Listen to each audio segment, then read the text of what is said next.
Cold open. Yeah. Well, it's not cold here, but it's cold in other places in the country. We had a tornado warning here. It's pretty nice. Oh, no shit. That's cool. Yeah, up in here in Massachusetts. Is it raining? Warning. Yeah, it was raining earlier. Some heavy thunderstorms.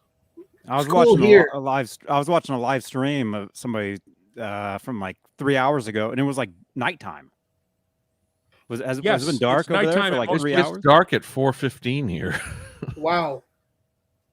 Or with the daylight, with the change of by whatever the shortest day, I think December 20th or something. It's like 4:15. It gets dark, and wow, what time is it now? 9:09 p.m. 11:09 over here. What's the date? Isn't it like the 13th? I think it's the 13th. Yeah. Yeah. 13th of something. All right. What does this button do right here?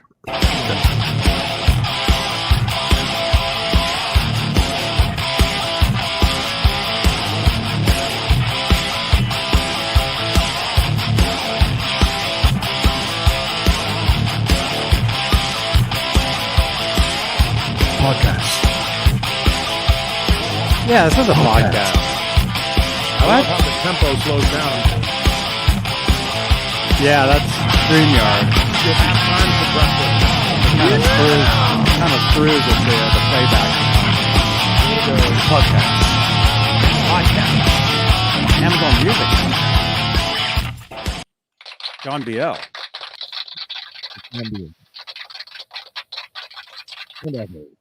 Welcome, everyone. Happy Saturday night. You're flanging a little bit. Well, the sound is kind of weird. Yeah. Uh-oh. I don't know how to do that. I don't know how to fix that. We'll work on that. Cut to someone else. Quick. Yeah, we've already begun. 2 minutes into this thing, we're already having sound. We've been talking for 10 minutes, and now you're telling me I sound flangy. Well, you just started. Well, first of all, you weren't allowed to get a word in edgewise before we started this thing here, because I was talking Strange, with right? our guest. Yeah, I know. It's your show. Take over. Get some control, would you please? I'm trying to get control of my sound. Sounds all right to me. I don't know. How's it sound in the chat, everyone? How do I sound? Bon GL? Bon JL? What? Thank you, Kai Matthews. Bon JL. Bon JL. Hey. Anyway, welcome. Oh, welcome. Wait, this is your show. Do I sound okay enough to better than you were at the beginning? You were flashing. Okay, I didn't really do anything, but that's all good. Anyway, we got obviously Neanderthal is here over there in Arizona. He doesn't know what time it is, but it's all good. But we don't change time. You guys do. Yeah. Johnny Beane. Johnny Beane. Cleanly shaven Johnny Beane. Oh, it must be wintertime. Johnny needs to look young. And Texas Joe. Like Texas Johnny Joe. Hello, everybody. Texas Joe. Hello. How are you all? Who's that? Glad to be back. Brand new guy. That's right. Man. Glad to have you. Thank you, sir. Do you have a fake Les Paul by any chance? Me? I've had plenty, but I've had plenty. Plenty of fake ones? Plenty of fake ones. Yes, I have. Yeah, I'll tell you right off the bat, I've owned over 700 guitars, guys. Oh my goodness! Wow, we just been big timed. Yeah, yeah. Goodness. So, and I love everything. I'm crazy. I'm nuts. I like crazy shit. Welcome to the club. You're in the right place. Welcome to this show. You're in the right place. Thank you. By the way, it totally looks like I'm rubbing one out right now. I have my dog here. I'm just sitting here noticing. I'm like, okay.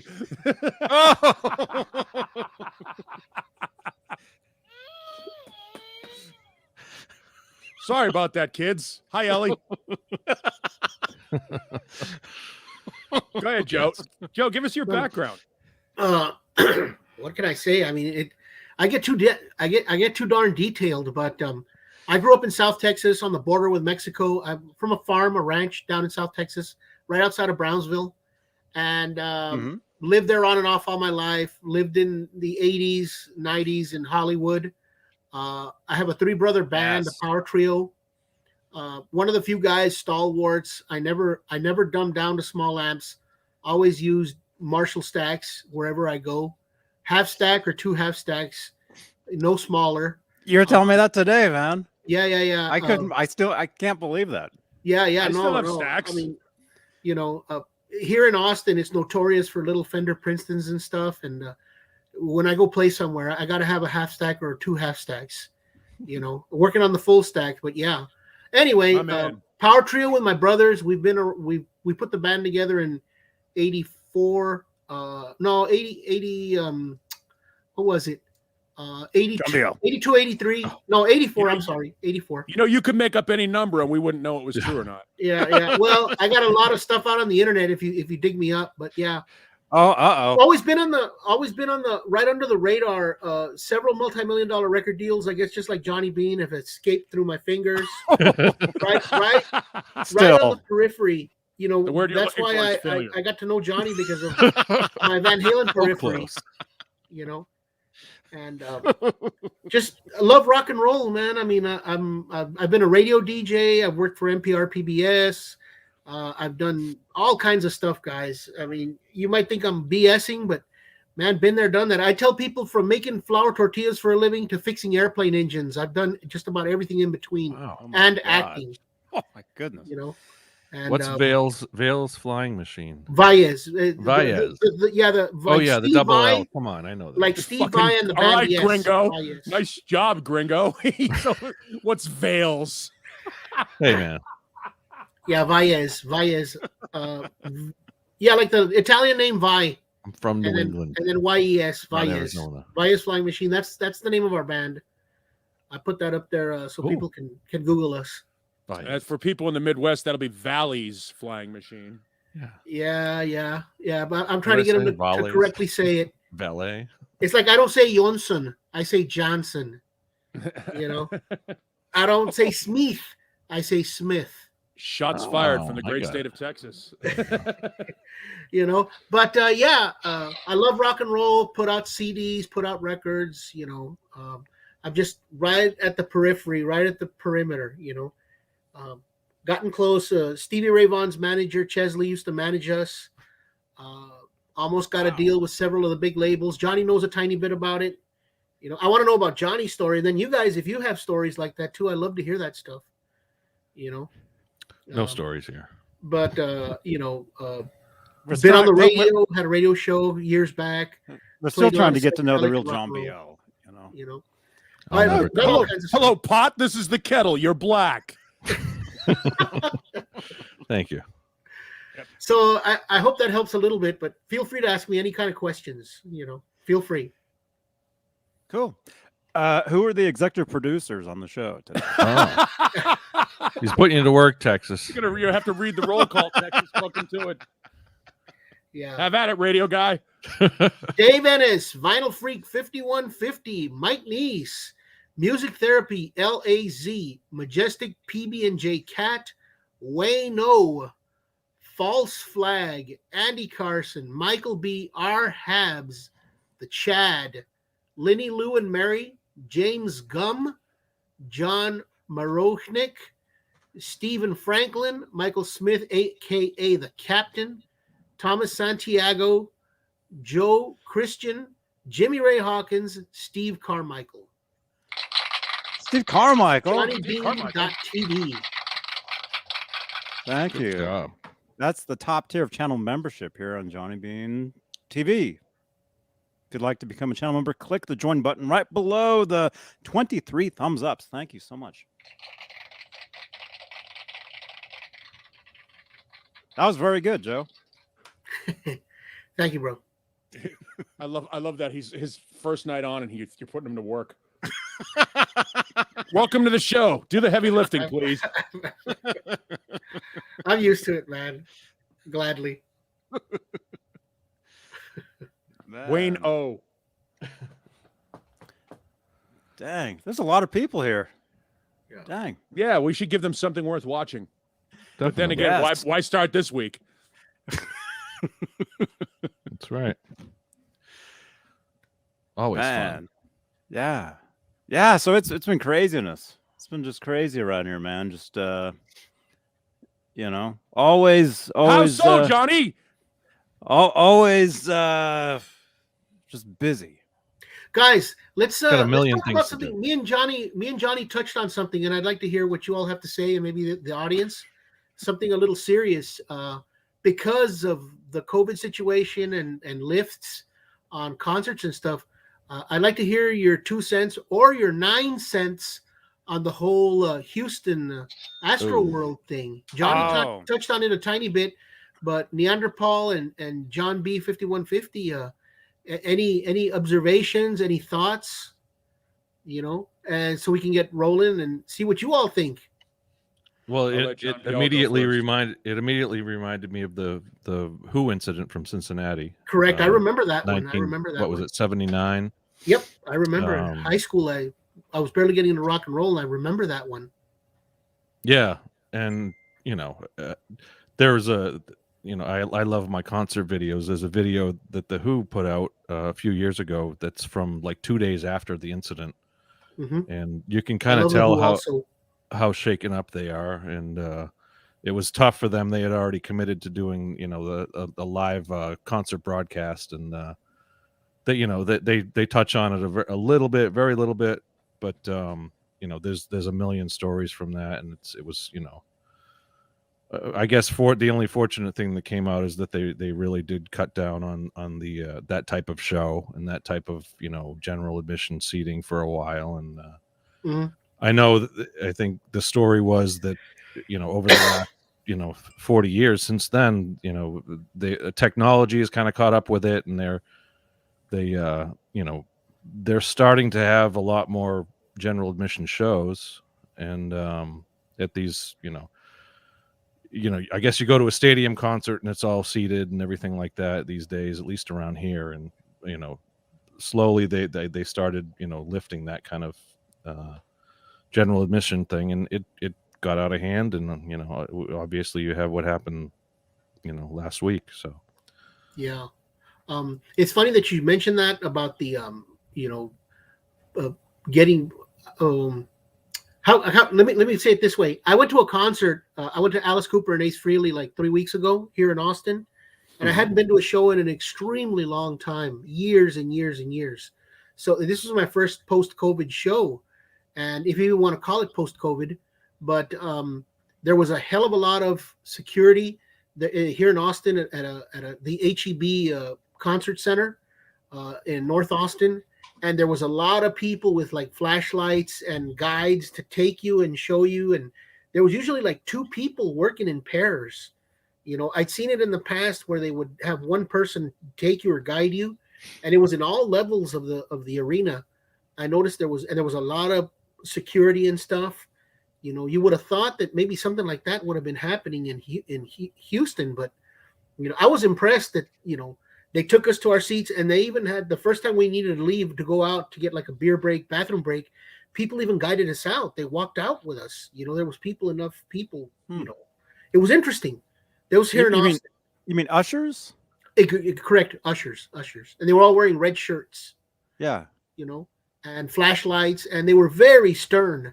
No BS, no joking around. Didn't matter who the hell you are. It was very on the verge of power trippy, but it was good because things were, I guess, efficient. And what John B 5150 brought up about the Who thing, there's all this BS or reality stuff or real stuff that you see on TV about crowds and stuff and cameras and drones and stuff. You would have thought that a show that has 50,000 people, there would have been some kind of software, and they could have spotted stress in people, what is this, Ocean's 13? Some kind of thing where, hey, stop this whole deal. It doesn't matter. Don't let the artist, somebody with more power or whatever. Hey, stop this. There's people dying. That's the thing. Yeah, I mean, obviously most people got crushed, right? Most of the people got crushed up front. I think it was no oxygen. They couldn't breathe. Yeah. But I don't know if you guys have ever been in a crush like that, a dangerous crush. I've been in 2. My first concert, Judas Priest in South Texas in McAllen. Judas Priest, Humble Pie, and Iron Maiden. My first big rock heavy metal concert in 1981. I was in a crush up front, and it was scary. I had to pull one of my brothers out to the back, and it was horrible. And the second one was Rage Against the Machine Cal State Dominguez Hills in like 1997. Very, very scary. One of the biggest mosh pits I've ever seen.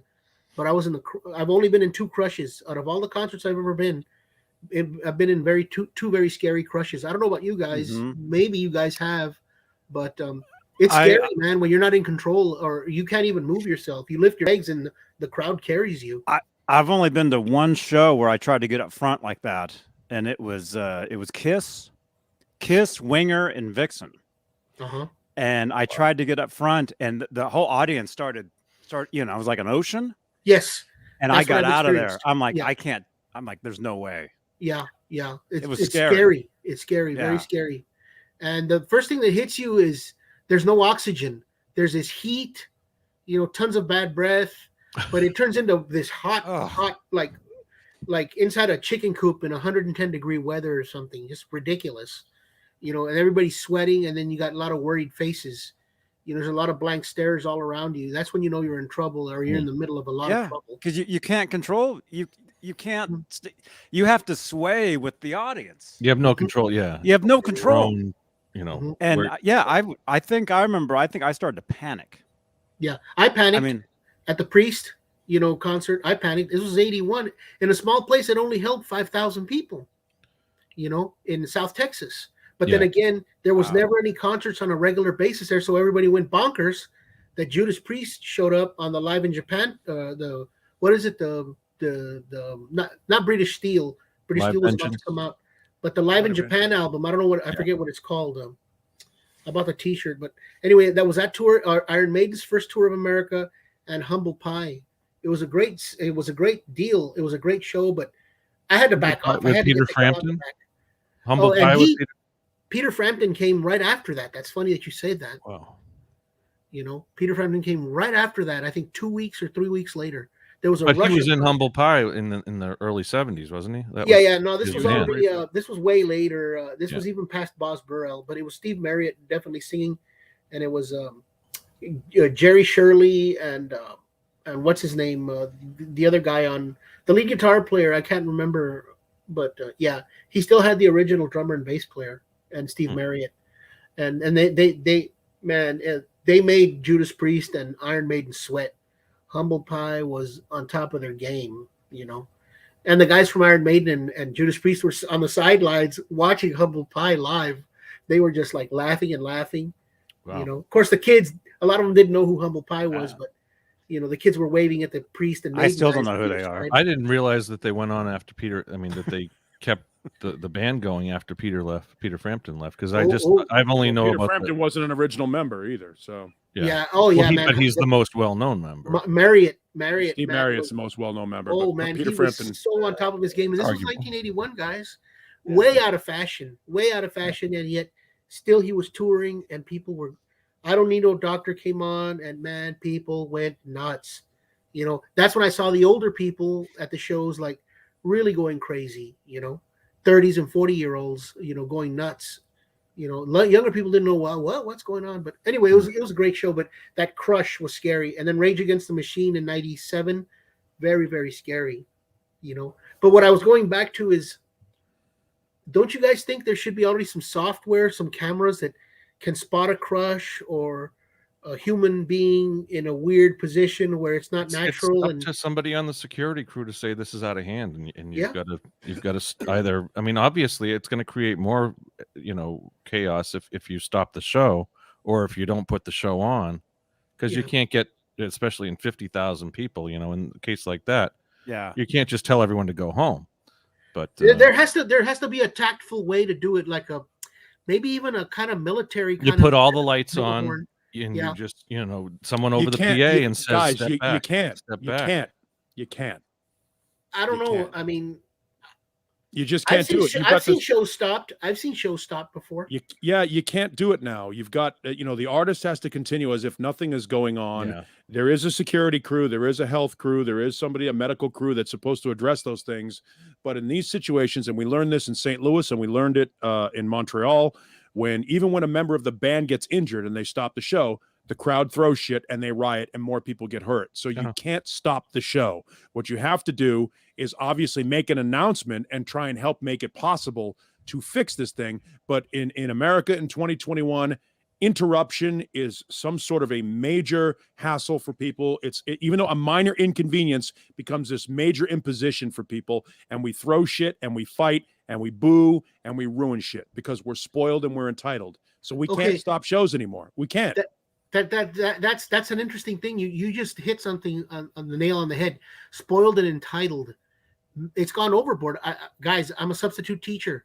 I see it's just overboard with the spoiled and entitlement.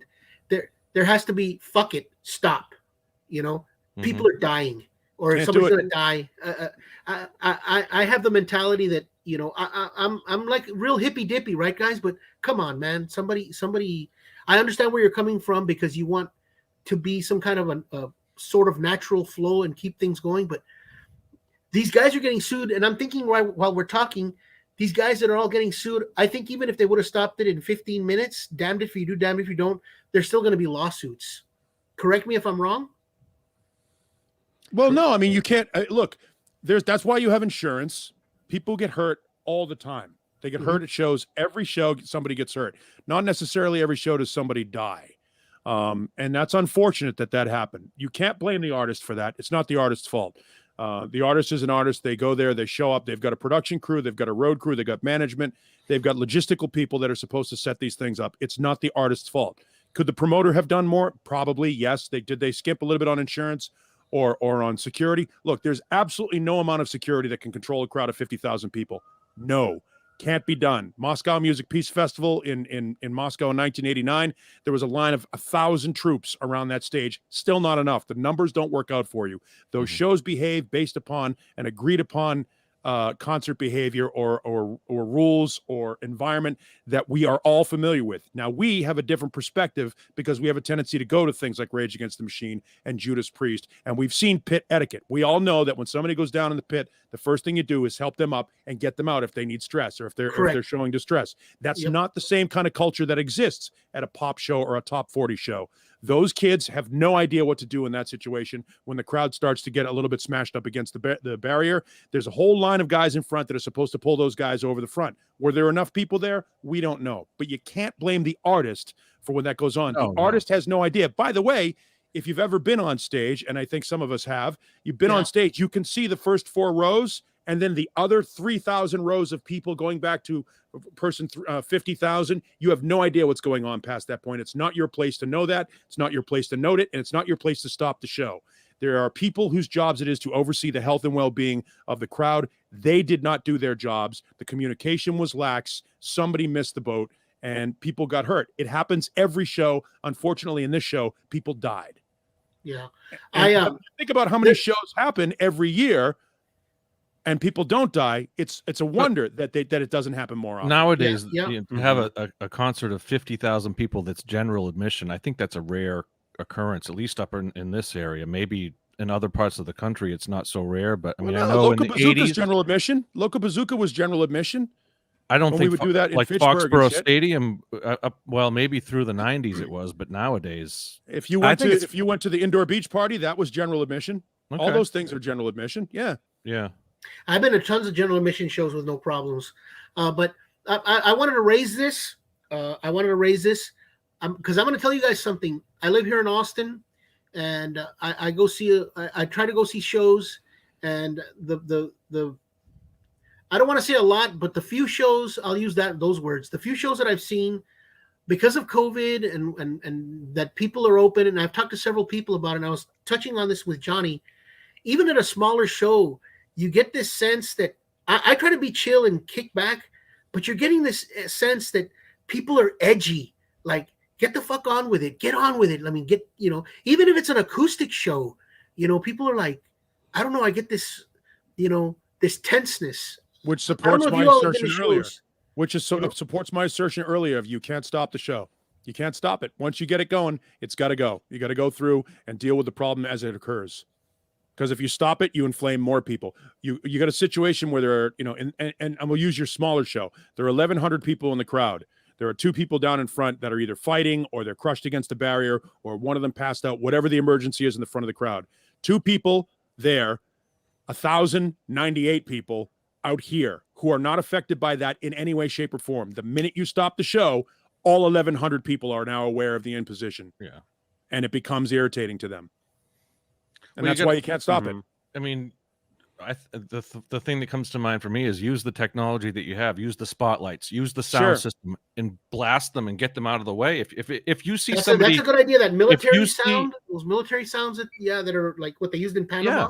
If you see something as serious, I mean, not that they knew, not that the security may not have known until way later, but if someone in the crowd knew that somebody was under their feet and or passed out in front of them or something like that, that there was a problem, that you put all the lights on, you blast them with sound and get them out of the way. I don't know. I'm just thinking off the cuff here, but no, but I like that. Use what you got and have a protocol in line that you can put into place at some point. I figured you guys had seen plenty of shows, so I just but I do see this edginess in people here in Austin. Like I said, even if it's an acoustic show, get on with it. Let's go. Wow. So more than like you usually don't see that there, you're saying? Yes, it was a very mellow vibe before, especially Austin, because we're inundated here with live shows. I mean, this is a live music capital of the world, supposedly. Right? I've played there. I played there several times, and you can't go anywhere without there being music. I mean, we were out today. I mean, just the taco trucks. There's parks with taco trucks, and there's blues bands and Americana and acoustic folk. There'll be a thrash metal band or two at some of these taco truck parks, and but there's this like edginess. I feel like if it's going to all end again and there's going to be another COVID shutdown, or us, I don't know. This is, let's get it while it's getting good. That's a sense of that's how what people's mentality is. Yeah, I think a lot of people are thinking that way. Yeah, and then I mean, it's wild, and then wouldn't you know it, when I heard about that Astroworld things, is it had to happen in freaking Texas, man. I wouldn't want this on anybody else, but it had to happen in freaking Texas. Son of a bee, man. It's I mean, it's been big news, but I guess for there it's like really, really big news, right? But it's always some bad bullshit happening here. This place is something else, man. It's either really amazing or really freaking stupid, man. And well, you had, I mean, even Providence, 20 years ago or whatever it was, the tragedy there with the fire. One of the metal bands, right? Great White, yeah. It happens all over. I mean, it's not just Texas. I mean, what was it, Cincinnati with the Who, or yeah, that was sad. Toronto with Metallica and that kind of stuff. Yeah, so I just wanted to get your Vault's vibe on that, and thank you. I appreciate it, Neanderthal and John B and Johnny Beane. Yeah, I like to hear what people have to say. It's because I'm going to start playing soon again. Hopefully, we're trying to finish up a record, and I gotta see what's out there and who's out there, and I gotta gauge the crowds and all that, because I get pretty nuts when I play live, and when we do the electric thing, when you do the acoustic thing, well, it's just acoustic, right? But even then, there's a sort of a sense of edginess right now that I feel. Maybe a couple more weeks, couple more months, it'll all de-escalate or diffuse, but who knows? I don't know. Chill out. Yeah, chill. I just wanted your thoughts, guys. Yeah. Okay, so I have another one. Can we jump to something else? Or anybody want to throw in something? Sure. Can you see the chat? Yeah, I see. There's a bunch of people talking. Read some names. Read some of those names. We got 108 people here. Jesus or Jesus. Yeah, just call him. That's Jesus Repesme. Yeah. Nelson Rodriguez, KXM Rock, Thrash Metal and Fun Riffs. There's all kinds of cool people on here. Yes, there are. Cool. 106 right now that I see. Amazing. Can we touch on Van Halen right now? Who? Why not? Yeah, Eddie. Let's get into a happy subject. Yeah, Eddie. Johnny, me and you touched on this, and I wanted to bring it up. Maybe the guys here will know, or somebody will know. Is me, I'm kind of focusing and I'm kind of obsessing over the Van Halen guitar that he had, the snake biting, the dragon biting the snake guitar. Right. Is there anybody out there making replica bodies of that thing? Yeah, You know, I'd love to have one or two of those. Is there anybody that makes them and paints them with that rich texture that he had on his? Somebody wake up Rob Johnson. Yeah, you can find somebody to do that, but I'm not sure that it's a good idea. I'm not sure that it's a good idea to mention bootleg guitar makers on YouTube. Yeah. Yeah, but I'm sure somebody can put you in touch with somebody. That's probably the best way to do that. But I love that guitar that Joe. That's a great. That's yeah. I love that thing, man. I love it. I mean, I've seen tons of guys doing the projects, right? And man, I'd love to, you know, I've always loved that guitar, man. Where's that, Johnny? Pull up that guitar. What is it? Guitar World cover? Or... Oh yeah, yeah. That's the first magazine I ever bought with Eddie Van Halen on an article on it is with that guitar. You know, I was fascinated with that before I knew anything about it. Before the internet, you know, when I'd seen just that cover basically, and you know the few pictures that were released at that time. Yeah, I think that thing's beautiful. And I recently, a couple of weeks before I started talking to Johnny again, I saw that Italian TV show clip where that's the only one I've ever seen where he uses that guitar. Fresno, 79. Yeah. There's a picture out there, Fresno 79? No, the film. Well, yes, that but Texas Joe is talking about the that Italian. Yeah. The 1980 or whatever it was. 1980. Yeah, that Italian club thing, and that's the only footage I've ever seen. You know, I love that guitar, man. I'd love to have 2 replicas of that thing. Yeah. It's a beautiful guitar. Now, is the story that used to be it was a destroyer that was cut up, or the destroyer that was cut up? Yeah, it's funny because that thing to me, I had a Hondo checkerboard. I had that out of that Sound Explorer. Yeah, I had that cut out with a Telecaster thing on it. It was an Explorer body. I had that guitar. The checkerboard. The Cheap Trick, exactly. Cheap Trick tribute. Yeah, and then it was made out of. I wish I had a picture of that. So, somebody told me that there's that one, there it is. Yeah. See that Telecaster thing on there? Yeah. The Hondos had that Telecaster control plate on it. Oh, I wish that was the second guitar I ever owned. I wish I never got rid of that. I'm gonna find another one. I saw one recently, but somebody beat me to it on I don't know, some eBay or Craigslist. Was his name Rob Johnson? $100 for it.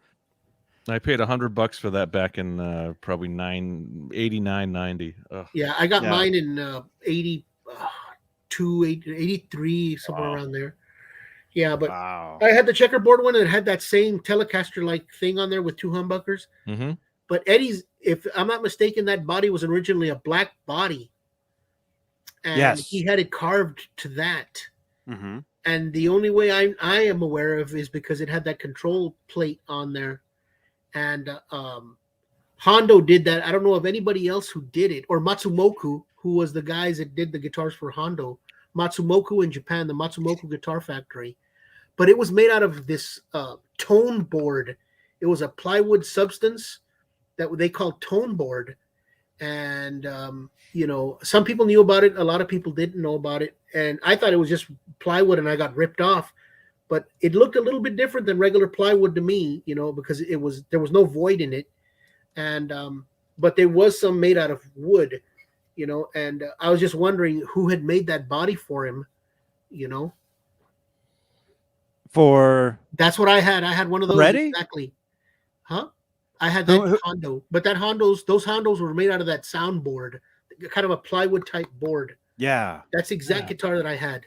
I had that exact guitar. It's possible the one that Eddie had, it was either a Hondo or a Charvel.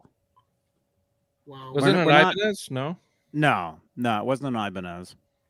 If you look up, well, I guess it's your show, so I got to do all the work. Whose show is it? Johnny Beane. Johnny Beane. Somebody says Kurt 5150. It was a black Charvel Explorer. Yeah, that's there's photos of Eddie playing it when it was black. Yeah, I've seen those. I have those. Oh, is it in that book?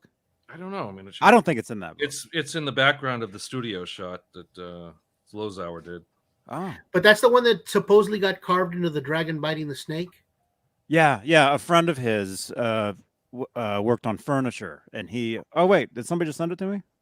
Probably. I don't know if it's in this one. Oh wait, Kevin Bethel and I love Hondos. Here are two of mine. Oh, he has Hondos too. Oh Right there. wow, I think that. I are don't those know. custom?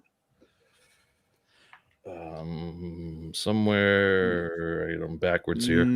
No, That was that's the Chris Holmes destroyer. Chris Holmes. Okay. Yeah. Yeah. Guys, I'll be right back. I have an ace situation. Uh-oh. Okay. Freely? Kevin Bethel has a couple Hondos. Look at those. Yeah, that body was there when I bought mine. That shape was also available. Wow. But I had the checkerboard one. Yeah, there was that those one. Are cool. There was that flame one. There was an Eddie Van Halen red and yellow stripe one. There was a checkerboard one, and a Black Widow, a white dominant black, and a black dominant white on the spider web. And there was a blue one also. There was a blue stripe Van Halen type, I think, with either blue or yellow or blue or white stripes. But that had some kind of tone board. Mine was made out of this plywood-looking tone board stuff. That's the guitar. That's the guitar before it was carved. That's the one. That's the picture I have. So is that a Charvel body? I think Kurt 5150 is saying it was a Charvel, and I think we've seen like I'm trying to find them, but I have to use the bathroom. I think there was in some of the advertisements back then in the magazines, you could see the bodies. Mm-hmm. Yeah. Now I'd like to find somebody. Is somebody making those bodies, or is Fender going to come out with that snake biting the dragon biting the snake? I'd love to have two of those, man. I think that's too much production cost. That would be I don't know, unless they do it too much production cost with those. Only us nerds know about those guitars. Only us nerds know that those are Van Halen guitars, though. It was never on an album cover. Most people it was really know what that is. I mean, it's like I guess. I mean, they did the circles, they did the star. I mean, but those were like, was that Fender? That was EVH. Yeah, EVH did those. So yeah. This one's cool. But those were like kind of standard shapes anyway, so it was easy to do a paint job on them. Texas Joe, did you have this one? That's pretty cool. That's another one. Okay, I've never seen that one, but I did see the spider web and I did see the stripe. There was striped ones like that. That's cool. I'll be right back. I've seen them in blue, black, and red. And dominant blue, dominant black, dominant red, and like a baby blue. And then I've seen the spider web one in black and in and white. I'd never seen that red like that. That's amazing. That's cool. I mean, look at the headstock is you can't see the. Is that a Hondo headstock? It looks like a Hondo headstock, but it's painted, so it could be a custom paint job all over. Who knows? Yeah, mine did not have a paint job on the headstock. Mine just had black Hondo sticker on it. Yeah, mine too. Yeah, it was maple. Right. And the fat, chunky neck, and that was great for Texas because the weather was horrid, man. Growing up in South Texas, man, the weather, in the heat is just unbelievable, and then the freezing cold too. So it stayed stable. It stayed stable and I could play it, I miss it. I wish I would have kept it. Yeah, same here. I had two. I had a black one and then I had a all black one with two humbuckers. And then I had the checkerboard one with only one humbucker. And I immediately pulled out the Hondo humbucker and stuck in a DiMarzio Super Distortion. That's funny. That was the second guitar I ever owned. I didn't know what I was doing at the time. I was just playing garage band stuff. And now I had one of those Hondo Coyotes, and I should have never gotten rid of it. Which one? That was designed by Billy Gibbons. I heard. The top. Which one's the Coyote? The Coyote. The top left. Yeah, those are going for insane amounts of money now. Wow, that's a crazy body shape. Yeah. Yeah, those were designed by Billy Gibbons, but something went wrong, and they were going to do a whole thing with ZZ Top, and it didn't happen. But Billy Gibbons supposedly had something to do with that. This thing's rare. This one in the middle here, the Infinity, the Equinox Infinity. Those are cool. You used to see, that one right there where you used to see a lot of those here in Texas in the pawn shops and the guitar stores. I guess they sold a shitload of them here, and now you can't find them anymore. Dan Earlywine. Bridge is that? Yeah, Dan Earlywine, I think, helped design that bridge. He was here in Austin. Yeah. Is that a headless? It's a headless, yes, sir. Fine tuner, yeah. Wow. Yes, sir. Yes, sir. It was a headless, a very new wave looking thing. But yeah, I mean, I seen those sold under Infinity, under Hondo, under I think Area Pro. You know, I think they were made in the Matsumoku Guitar Factory in Japan, if I'm not mistaken. Very cool guitars. They played great. The Sting. Yep. Look at that. Crazy. Look at this thing. I love all that stuff, man. And there was a lot of that stuff floating around here, and then now you just don't see it anymore. You know, I should have picked up every single one I ever saw, and you can find them cheap, man. You can find them for $50, $100. Back in the 80s and 90s, I'm sure you could. Yeah. I've never seen this guitar ever. Yeah, I've seen at least 6, maybe 7, and now you don't see them anywhere. You don't see them anywhere. That was a popular shape for about a month back in 1984. Yeah, and I'm surprised no new wave bands picked up on that. You would have thought. I think that's what they were pushing for, like for new wave bands to use that kind of stuff. You know, it's basically got like a what do they call that? Like the harmonica bridge, and then the because it's headless. Obviously, you had to put on some big adapter on the back of it to, like a Steinberger style. Wait, this thing's headless? Oh yeah, it's headless. It's got the Steinberg. It's got the the tuners on the bridge there. Yeah. But if I'm not mistaken, that's Schaller or some brand, a good brand of bridge. It's not Cheeseball. Oh, Wonder Woman played one. Wow. Is that Linda Carter? That's not Linda Carter, is it? No. Look at that. Look at that. That's even a smaller one. Look at that. Oh my gosh. Wow. Guys, and at that time, that's a travel guitar right there. Tokai, Hondo, Area Pro, and then a lot of offshoot brands made a lot of cool or imported these guitars, and they sold. Look at they match. You can put them together to make a double neck. Yeah, it's crazy, right? Glue it together. I think, if I'm not mistaken, guys, I think these things snap together. I bet they do. They snap together. What does it say? Oh, I can't even read it. It's so tiny. Fine tuning. Hondo's under. I can just barely kind of read it. You got to squint really hard. Pink shirt. Yeah. Anyway, that's funny. Yeah, I miss. Oh, man.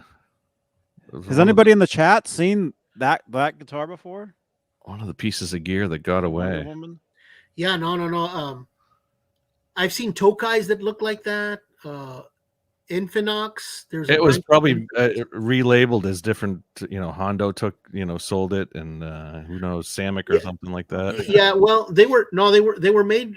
If I'm not mistaken, they were made in the Matsumoku factory in Tokyo or outside of Tokyo. All that stuff was made, and then it was branded Tokai or, Baldwin, the organ company. All kinds of different brands. But mainly worth a lot of money. The lion's share were Hondo. The lion's share of them were Hondo. Hondo Sting. I gotta find that tiny one, man. That's right. Dang. How many frets is on that? Looks like it's 22. I don't know. It's a full scale length. See, and I'm surprised nobody came out with a dragon bite in the snake. You think somebody would have taken, they've done this, with CAD or something. I don't know, just speculating. Who knows, But yeah, I loved all that stuff, man. Anything weird and wild, I was on it. Still to this day. Yeah. Oh, there you go. You can read that. Can you see that? Exotic headless companion to the UFO features 2 high output companions. So it probably, I don't know, maybe they do connect. The UFO is that tiny one. Yeah. Wow. Oh, Hondo's unidentified fretted object. A UFO. Yeah. Grover's neck through body. It's pictured in Parader magazine. Yeah, they used to run a bunch of ads in Hit Parader. I used to buy that magazine. I just couldn't get enough of Van Halen. That's where you found Van Halen information. Yeah. Yeah. Circus magazine, Mm-hmm. Mm-hmm. And we're talking That's crazy. 80, 81, 82, 83, 84. Oh, yeah, that's early mid 80s right there. Yeah. West Tone, this over here banana yellow to red color on this scheme. I've seen West Tones with that color, but a little bit different shape, sold under the West Tone name. Mm-hmm. You know, but I assume it was. I don't think it was Fujigangaki. I think Fujigangaki was mainly making stuff for Ibanez, but Matsumoku did stuff for Tokai, I think. Hondo, Area Pro 2, and you know, like I said, all offshoot companies like Baldwin, et cetera, you know, Harmony or whatever, you know. You'll find a bunch of different brands. They all have the potential to be a good guitar if you Absolutely. switch out the pickups, get it set up properly, and you know, that's all you need, and the rest is Look at that headstock though on the UFO. You might That's stab somebody. Insane. Yeah. Oh there was a guitar. gosh. There's a guitar called the Death Dagger that had that headstock on it. Man. Yeah, and here it is right here. This red one right next to it. That's one of them, and it has that headstock. What? Yeah, I've done a lot of research and I've seen a lot of those. That one right there, and it's funny. Towards the end of this whole cycle of guitars, before they canceled everything, I think a year or two, they were using DiMarzio pickups, and these guitars were getting set up here in I think Dallas or Fort Worth. International Music Corporation would, I think, or unless they were sending that stuff off to Japan to get it installed. Oh, there's a UFO. I right could be there. wrong, but you know, I don't know all the information. You know, look at that. Just things that I've picked up here and there. Look at this thing. Single pickup, single coil pickup with the volume. It has the volume knob on the top right there. Oh, goodness. Oh yeah, it's a Telly bridge. It's got different configurations. Check it out, guys. Ed Dubray here was saying there was a Snake Dragon replica at last week's EVH Con in Greenwich, Connecticut. Yeah, custom. Yeah. Wow, I'd love to know who owns it or who built it. Rob Johnson. Yeah. Rob Johnson. He's the one who owns it? He has it, yeah. There's a few of Hubbard. Doesn't Hubbard have? He's made one or two, right? I don't know. I don't know. Johnny's famous line. I'm not sure. I don't know. It's not my show. It's John BL's. Yeah. Well, I'm putting the word out there. I'd love to have a body or two and build my own, but I'd love to have a snake biting a dragon or a dragon biting a snake body. I think there might have been like you could get a blank wood version of the snake. I don't know. Let me check here. That'd be amazing. I'm getting a lot of messages here. This is insanity. Ed. Oh, somebody brought up LeBay 2x4. Amazing. Just amazing. You know. I that's one of the things I love about Eddie Van Halen. He the Star guitar, all the Strat shapes, the Explorers. There's some footage Johnny told me earlier today, and then all of a sudden on my Facebook popped up these very early photos of him with a white Explorer, and he had a Flying V. Now, is that a Gibson Flying V, or is that a Tokai or a Greco? What the heck was that? Which what now? There were some shows. They did a Catholic's private school show. That one right there, and then there's a picture of him with a Flying V. Oh, I still have that up here from last night. We were talking about that. Yeah, what's the deal with that flying? Is it an Ibanez Flying V? A Greco? What is that? A Gibson? Looks like a Gibson. It's got the Gibson triangle, the V. Looks like a 70s Gibson, but I'm not an authority. I don't know. It could certainly be a fake. I mean, a lawsuit. A lawsuit Ibanez? Any of them, you know, Ibanez or Greco or. Would Eddie, like people said, the Chris Holmes Star guitar? Did Eddie borrow a lot of guitars from buddies and stuff like this Flying V, or was it his? That's the first I've seen with the Flying V. That Flying V. Me too. I've seen the Ibanez Flying V. What's the one? The 1980 photo was. He's got a Flying V in there, but I don't think it's. I think it's one of those Gibson reissues that he was able to afford it, or maybe an original one. I thought that was the Hot for Teacher Flying V. Have to find that picture. John BL's got on the John BL. It's your show. Yeah. Let me see.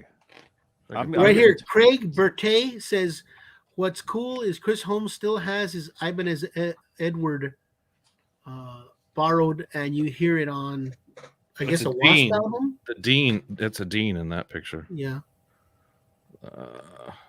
down there. yeah. There's a Deane Flying V there. I've seen that. I had that poster a long time ago. But the Dragon Biting a Snake. There's a Star guitar over here that I've never seen him use live. Of course, I had a Megazone. I have a Megazone. Of course, I can't. I know a little bit about the Megazones. That might be the star that he painted. That he painted what with the black stripes. The one that you know of. Yeah. Well, the star. Yeah. The one that's the one that Fender Musical is reissued, right? Right. With a Dan Electro headstock, Coke bottle headstock. Mm-hmm. Yes. Yeah. Yes. Man, the Dragon Bite of the Snake, man. It'd be amazing if that would show up in NAMM. That'd be awesome. I think the production cost would be too much for EVH. I don't know. I mean, what other custom shapes did they do? It's really not a known guitar. Right. So, but also, you could say that about the Star and the Circles, which they did. Yes. EVH. I think that's even the what is it? The red. What do we call it? The Shark. The Shark. Yeah, man, I was amazed at the Shark, but I knew the Shark would be coming out sooner or later. I knew the Shark would be coming out sooner or later, but I'm amazed at the Megazone Hydra. We talked about that, Johnny, 2 weeks ago. Yeah. That one he never. The Megazone Hydra and the Dragon Biting the Snake, those two, that's like, that's Holy Grail, man.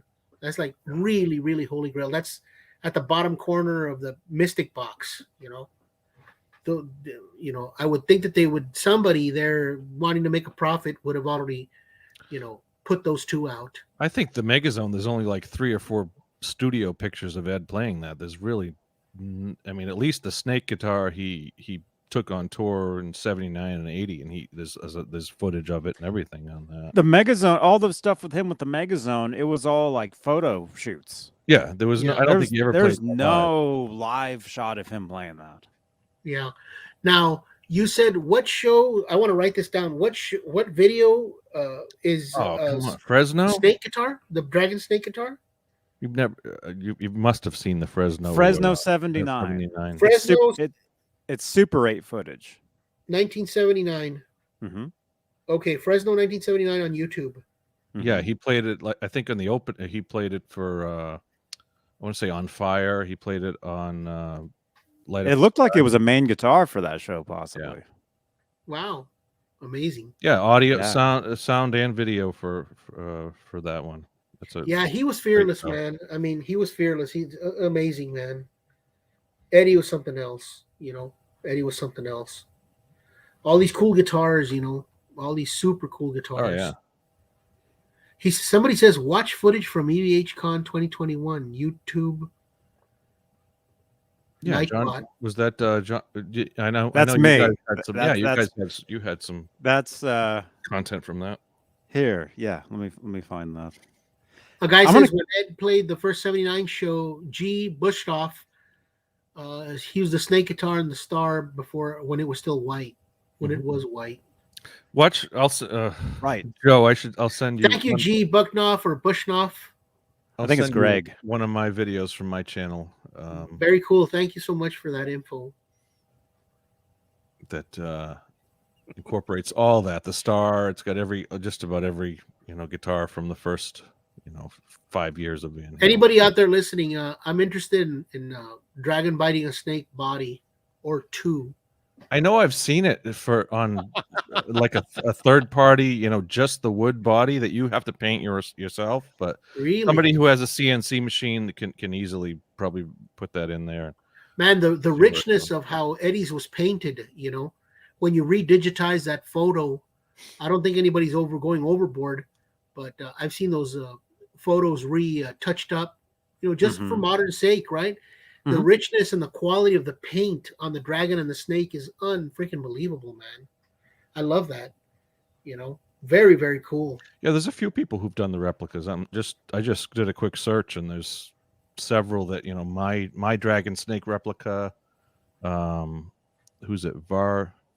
Vanabon's guitars. I don't know what that is, but I know a few people have done the replica job on that. Super, super cool, man. I mean, and I think it ended. A part of it broke off, like the snake. You've got the picture of Ed with the kind of snake guitar in pieces, where he's. Oh, really? It broke? Yeah. It looks like, I think the snake part broke off, and he's holding it. Like. You can see the guitar in those. There's some shots inside 5150 from like 1990 or 92, where it has this whole rope. Actually, I can show it, and you can see the guitar hanging there. I mean, you can see part of the body. Anyway, let me see here. Was it because it was a soft wood that it broke, or like if you use remember we talked about mesquite wood, Johnny, or maybe a hippie sandwich of some sort, wood, Yeah. It's in pieces there. Oh, yeah, there's that picture. What happened? What looks like it happened? It went on tour for however many shows. And it dropped, it fell or something? Yeah, he probably something happened to it. I see. There's maybe a picture if you make of it out of harder wood, or a hippie sandwich of wood, different woods put together, walnut and oak and mahogany. Maybe it could you could cut one or build one that would last. There's the back of it. Yeah. Let me see here. Pretty wow, much. I've never seen those. That might be someone's replica. That's a custom. That's not the real one. Von Bonita. Okay, wow. Von Bonita. Cool. Okay, that's somebody that built one years ago.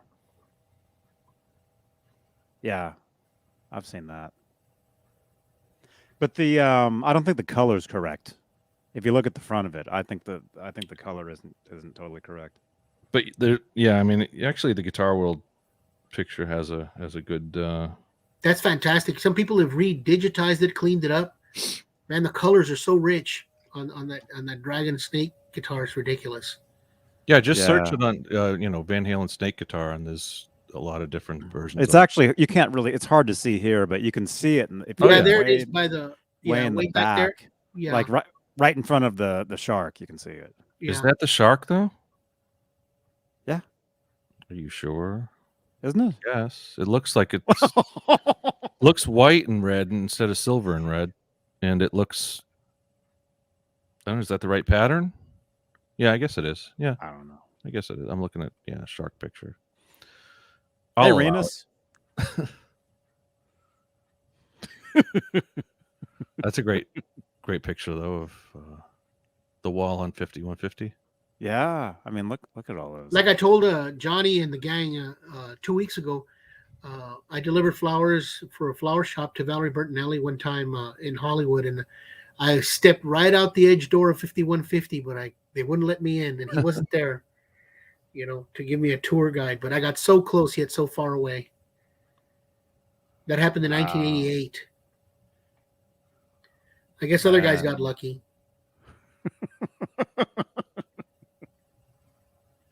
The newer replicas are very vibrant. What's he talking about? Ed Dubrier. Ed, where is he? He's on Facebook or YouTube. Oh, there he is. The new replicas are very vibrant. Maybe he's talking about the shark. Oh, the shark. Okay. Maybe, yeah. Okay. Yeah, because that I dig on that Snake guitar. It's ridiculous. Of course, I like the Explorer. I like the Star. I like the Megazone. Mm-hmm. You like them all? Cool, yeah, I like them all, but those I like crazy weird shapes. I'm just nuts. Man, yeah, that UFO, whatever that thing was, that was weird. And then the cat one. Have you guys seen the 79. Cat one? There's another one that's real weird. The Van Halen cat, yeah. Yeah, that was cool, man. That was wild. What is that guitar right there? That's the Snake's Fresno 79. Oh, okay. That's the footage. Wow, very cool. And then the Gato, where's that? Yeah, the Gato, the cat. Right there. There's a few pictures. of that one. There you Yeah, go. I've seen that one. What happened? What's the story on that one? Some famous guy gave it to him, or semi-famous in some band. Seems the like he guy- played it for one show. The guy that built those guitars gave him one. He actually said it on an interview one time. You can actually hear him talking about that. And I can't. John Beale, you never heard that? I don't. No, I don't know. I heard it. I know the story of ago. it, but I don't remember an interview with it. But You know those you just picked up that Gato guitar and the speaker cabinets in the background, the white ones that they had custom made for those wall 81 flag cabinets or whatever, or whoever made them for them. Mm-hmm. And they tried selling them for a while, but they were really expensive. When I first went to Guitar Center in Hollywood in what year was it? We went 1988, I believe, or it was either 98 or when we came back in 90. Mm-hmm. We saw two of those full stack flag systems. Supposedly they were Eddie Van Halen's from that Diver Down tour or whatever. They had two of them, and they were stupendously huge. I mean, I don't know. I can't remember if they were. I think he had 8x12. Yeah, 8x12. That's it right there. Yeah. Bye, Janice.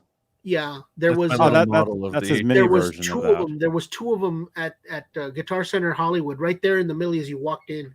Bye, Janice. Bye-bye. Take care. I think I have Janice now as a friend on Facebook. Very cool. Janice, please don't leave.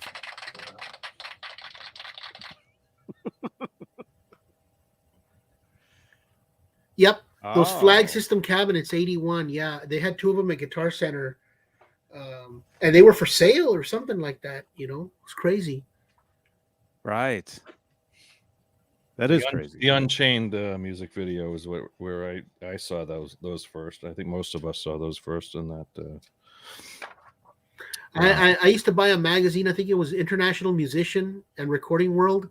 Yeah. And that company advertised those cabinets in there. I don't know how many they sold. Wow. I think it was that magazine. It was either that one or Musician or something, but they would put little blurbs about. Might have even been Guitar World or Guitar Player, but I remember seeing a blurb of somebody selling those cabinets. International Recording Musician or something. Yeah. Eddie was on the cover of that magazine a few times. Yeah. I had them. Yeah. Yeah, I had those too. That's Bill Connor's another one that I really liked a lot, like Alan Holsworth. I found out about him through that magazine. Mm-hmm. Yeah, I had a huge stash of magazines. Remember, we all didn't have the internet, so I used to buy every magazine I could get my hands on in all across South Texas. The bookstores down there. Yeah, we had. What did we have? We had a bunch of independent bookstores. There was no Barnes and Noble or anything like that, but there was those types of stores up here in San Antonio, Corpus Christi, and even the music stores. You could buy music magazines at the music stores up here. In South Texas, you couldn't find that, so it was rare, mainly at the bookstores. And I would collect all those magazines: Guitar World, Guitar Player, International Musician, Mix, all of them. I bought them all. And a couple of years ago, I sold all that stuff. I said, figured out you find it all on the internet now, so it was hard to get rid of it, but I got rid of all that stuff.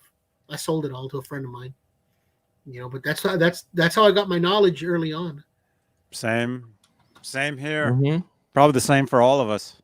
Yeah, I used to buy all those magazines. I bought them all the time religiously.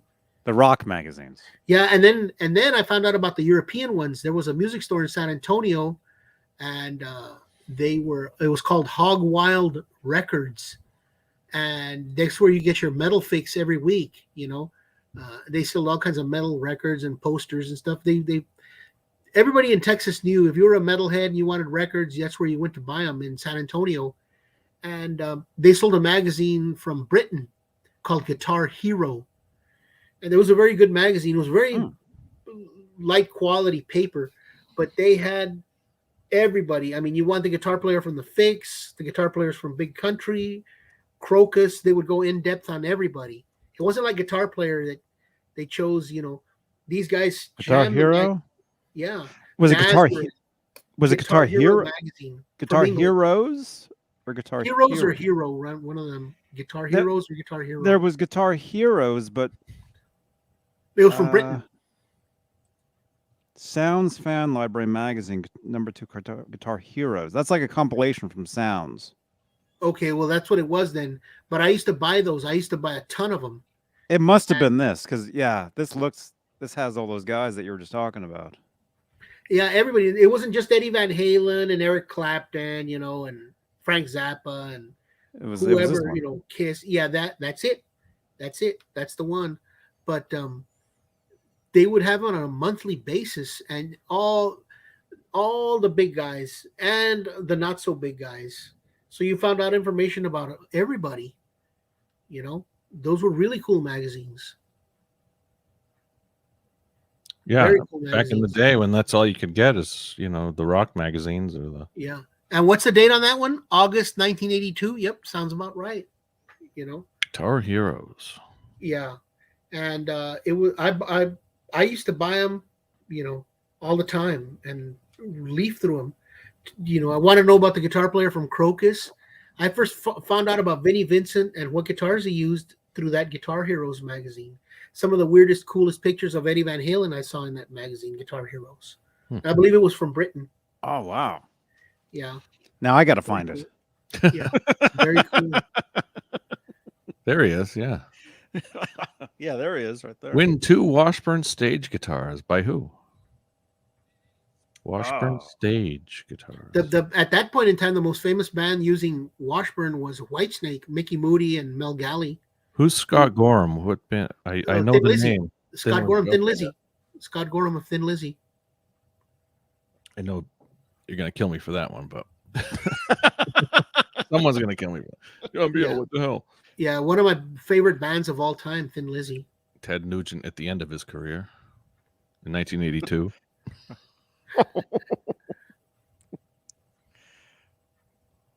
Wow.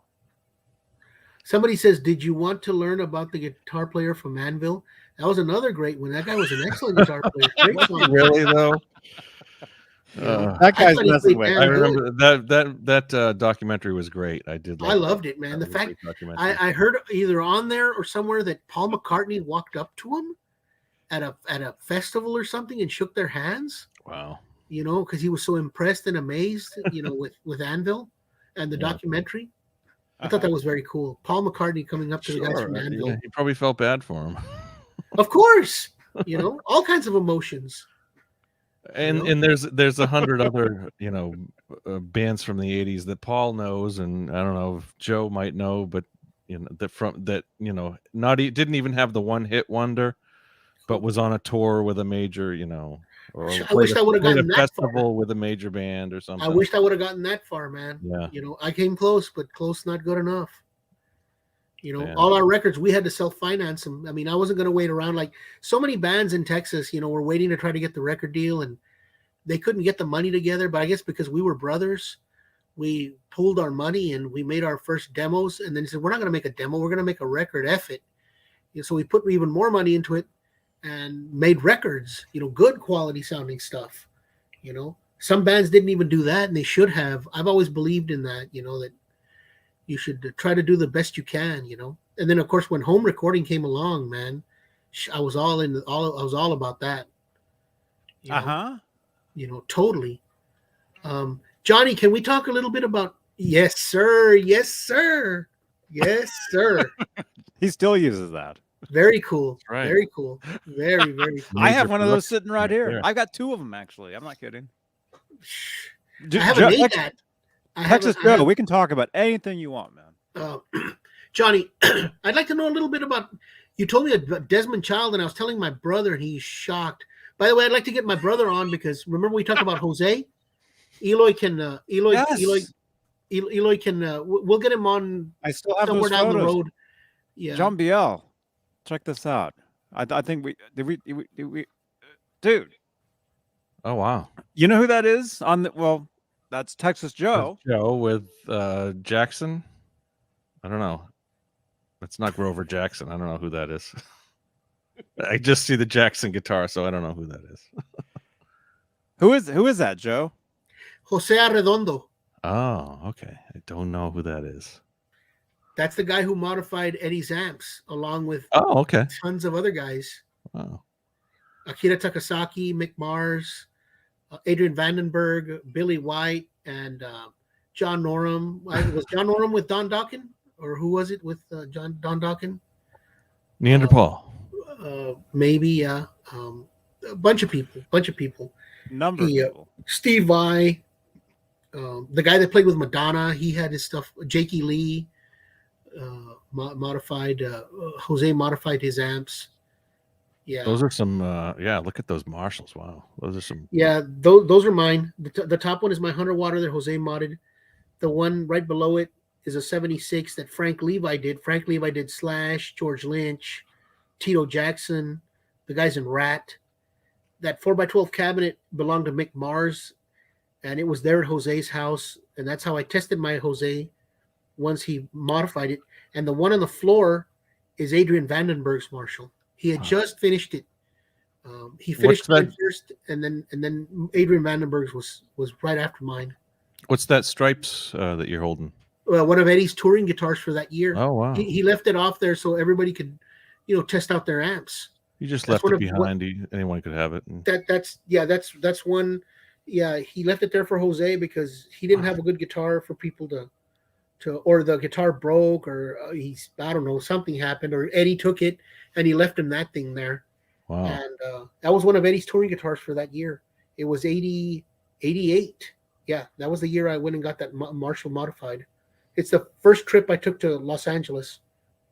That was like February, March or April of 88. Wow. When that picture was taken. Yeah. And that's me. That's my Jackson guitar. Some guy had bought it in Las Vegas. One of the first Jacksons to have the Jackson logo. I should have kept that guitar. I should have never sold it. But I know who has it. A good friend of mine owns that guitar. I think he still should have it. He always kept everything he bought. That's cool. I saw you guys peeking out. Man. No, that's a cool. I guess you guys get up to a lot on your show, huh? Oh yeah. We have a lot of fun. Johnny, can we I'd love to hear a little bit about your story with your band, man. What kind of band was it? How many people? How long did it last? Records? How many records you all put out? Can I use the bathroom first? Yeah, of course. Okay. Number of people were involved. Monty Pittman, Madonna guitarist. Yeah. In 88, whoever she was playing with in 88, 87, his stuff was modified, I believe. She probably had some, like Michael Jackson had some great guitarists. She played guitar too, right? Did she? Madonna? Yeah, she started. She played guitar. Yeah. There's pictures of her when she was a teenager playing a Rickenbacker like 620 or something. I doubt it. With her band called. She played with a band called Breakfast Club, I believe. Really? Wow. Yeah. Let's find that. She's a shredder. Madonna. I heard tons of pictures of her playing guitar. Is there really? I know Taylor Swift plays a lot of guitar. But... I heard through the grapevine that one of Madonna's favorite bands when she was growing up was The Who. Really? Wow. Yeah, she really liked The Who. She liked Pete's songwriting, and she really liked The Who a lot. How could you not? The Who were great, man. Yeah. I loved them, man. The first concert shirt I ever bought was The Who. Yeah, it was always, in my top three, probably. The Who, Zeppelin, and Van Halen were always pretty much my top three. Yeah, they're my top. I think my top band always though was Grand Funk Railroad. Railroad, yeah, the early Grand Funk, the Power Trio, and the early 4-piece. I love Grand Funk. Wow, Madonna. There she is with that Rickenbacker. There's Madonna playing a guitar, Rickenbacker. It's a Rickenbacker. Yep. Wow. Supposedly this is from the 70s, this picture. It's quality stuff for a good Rickenbacker. Yeah. It's got a bass behind her. Look at that. That's like a EB bass. Gibson. I don't know if it's a Gibson. It looks like it could be a Gibson. She probably got it. She probably got a great deal. I mean, I remember seeing Rickenbackers in the pawn shop for, $100, $150. Oh, man. Back in, that was a little bit before. I started probably in the early 90s was when I started looking at everything went to hell when the internet, when eBay started. I was shocked. In 99, 2000, a friend of mine shut down his shop here in Austin. And he said, that's it. It's only going to get worse. And he was right. He was right. He had vision. He had foresight. Yeah. Even then, in the early '90s, you could get, some great Kramers. Nobody really wanted the, I guess you could probably get Fenders and Kramers and Gibsons for a good deal in the early '90s. Well, check this out. I got that Hondo for $100. Let me tell you a story. The second time I moved back to Los Angeles in I believe I went back in 1990, 1991. I was in McAllen, Texas on the border, and I went to a pawn shop, and they had a 50s Flying V that somebody had put DiMarzios in it, and they only wanted, I believe, $500 for the guitar. A 50s Flying Gibson. Yeah, they didn't know what they had. They didn't know what they had. Obviously, wow. And I went back 2 days later. I barely scraped up enough money for the layaway, and they said, "You missed it. It sold this morning." Man. But it was a 50s Flying V. Yeah, you could find those treasures, exactly. Because nobody knew. I mean, even in the early 2000s, when eBay started and stuff, you could still, in South Texas, you could still find 50s and 60s Strats. You could still find them cheap. But by 2003, 2004, the pawn shops caught on, and I think you could even get in the early '80s. You could get Les Paul, like vintage Les Pauls and Fenders for 60s and 50s and 60s of those, for maybe $1,000 for something. No, less. I heard of a guy picking up a 55 Black Beauty Les Paul that had weeds in the case because it had been in the corner of a garage in Los Angeles at this old lady's house. He got the Les Paul for $5. Oh man, yeah. It's like when new wave came in, or when hair bands came in, or when grunge. Well, when grunge came in, they were back to like the classics, the Les Pauls. And the Guns N' Roses. I probably Slash was the one who brought them back. Yeah, but you could still find, even in the '90s, you could still find Les Pauls cheap in Los Angeles, Texas. I saw them all over. You could still find a Paisley Telecaster for, I don't know, $300-400. Oh my goodness! To go back in time. Yeah, it's crazy. But by the time eBay came out, forget it, man. By 2000, you had a grace period of 2000, 2001, maybe 2002, but definitely by 2003, forget it. Everybody was in tune. 2003. That's back when I was buying up all the Kramer stuff. I was building a lot of guitars out of Kramer stuff. And all the heavy metal guitars, like I'll give you a good example, those custom shop BC Riches with all the paint jobs and the switches and the preamps. Mm-hmm. We would sell stuff like that at our store, and like, oh no, another one. We couldn't give them away, $150. Wow. And now those things are back to the prices that they supposed to command, $3,000, $4,000, $5,000. Once every pawn shop owner and mom and pop guitar store had access to the internet, it was over. They could easily look up, the correct price within, $100 of anything. You couldn't get that stuff anymore for $100. No. The only place you can find a Rickenbacker for maybe $100 is maybe a yard sale. Yeah, and somebody's just trying to unload quickly. Yeah. Or they're out there. I'm sure they're out there. They're out there. The right yard sale or the right. Yep. If you only had a spy satellite, tuned into stuff like that. Yeah. Hey, I got a Tama 5-piece drum set for $50 at Goodwill. So I believe it. I last year, my brother, we walked into on Saturday morning when it gets packed at a Goodwill. We found an '80s Marshall 4x12 for only $200. Wow. I found an '80s Marshall 2x18 like the ones Yuli John Roth was using, or 2x15 for only $200, and they go now for like, I don't know, $1,500, $1,600, $1,700. And that was here in Austin. Last year at a Goodwill. So you just have to be at the right place at the right time. Yes. You can still find a good deal out there somewhere. Mm-hmm. Mm-hmm.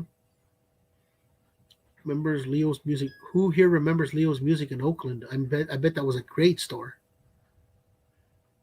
Leo's Music? I never went there. I remember driving past there. It was like off Telegraph, right? Somebody says there's Santa Cruz 3600. Yeah. I remember I would hear stories about that place. I think that Leo's music in Oakland was before my time. I think Yeah. it's probably more of like an '80s thing.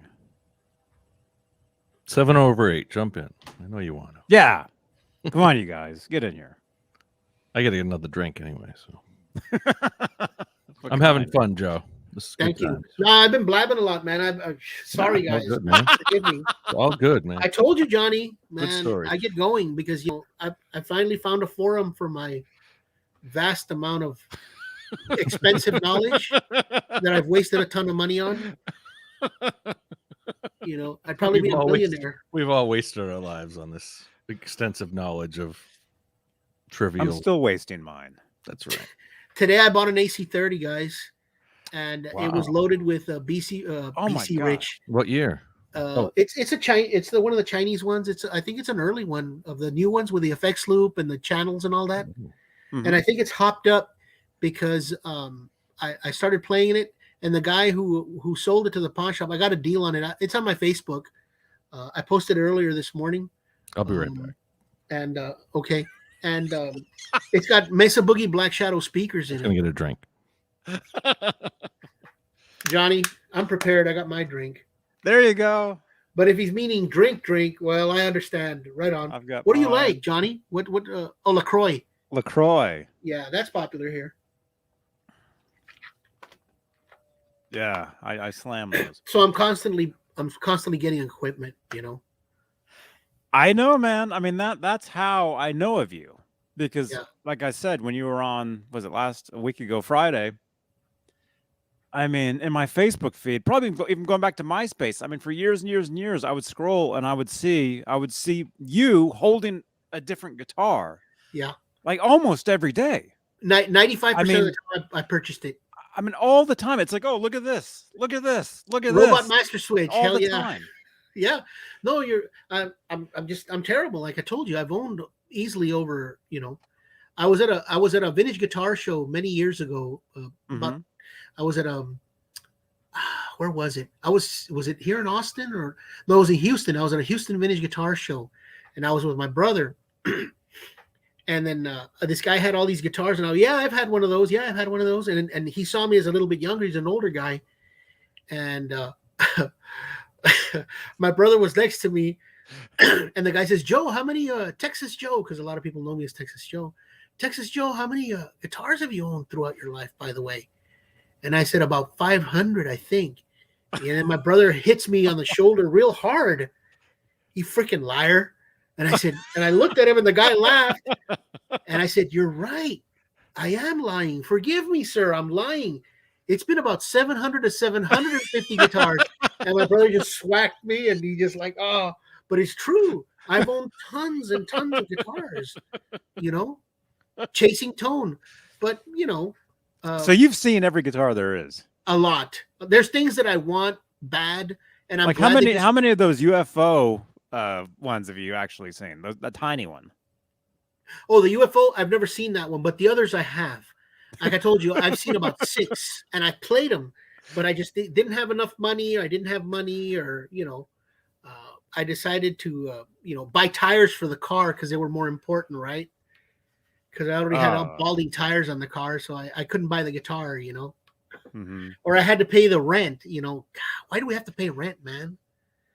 I don't know. It's just one of those things, But yeah, I've seen all kinds of stuff. Yeah, many. Texas is weird. I've spent most of my life here, and I spent on and off 10 years in Los Angeles. Both great places all over Texas. I was lucky, even though I was in South Texas, somehow a decent amount of stuff filtered down there. But when you came up to San Antonio or Austin or Houston or Dallas, even Corpus Christi, oh man, especially San Antonio in the early 80s, mid 80s, just tons and tons and tons of guitars. It's ridiculous. Everywhere. Pawn shops, yard sales, music stores is ridiculous. So I had access to that stuff if I had the money. Yeah, or a fast enough car. See, that's why you get the tires fixed on your car first. Texas Joe, do you know my good friend Marzi? Maybe if he lives here. And if I don't, maybe I should know him. All my exes live in Texas. I've bought all my exes here in Texas.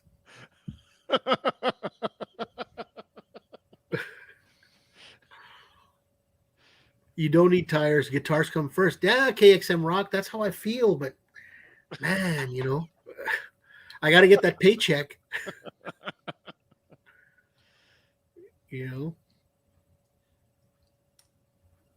Wow. I'm trying to find a good picture of like a pawn shop in the 80s, like of guitars and Go stuff. to Pulp Fiction.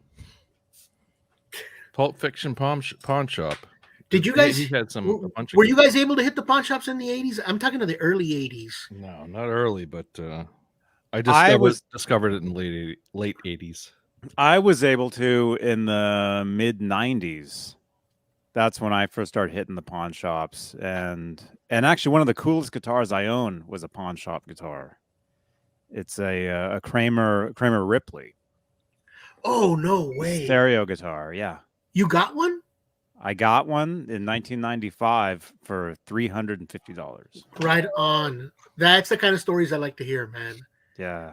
I got my Kramer Focus for $99. So right on. That's very, very cool. No, very cool. With an original Floyd and the non-tuning Floyd. Yeah. Somebody said here, I should scroll up. Somebody said they had to pawn their Rickenbacker to pay rent. Boy, I know that one.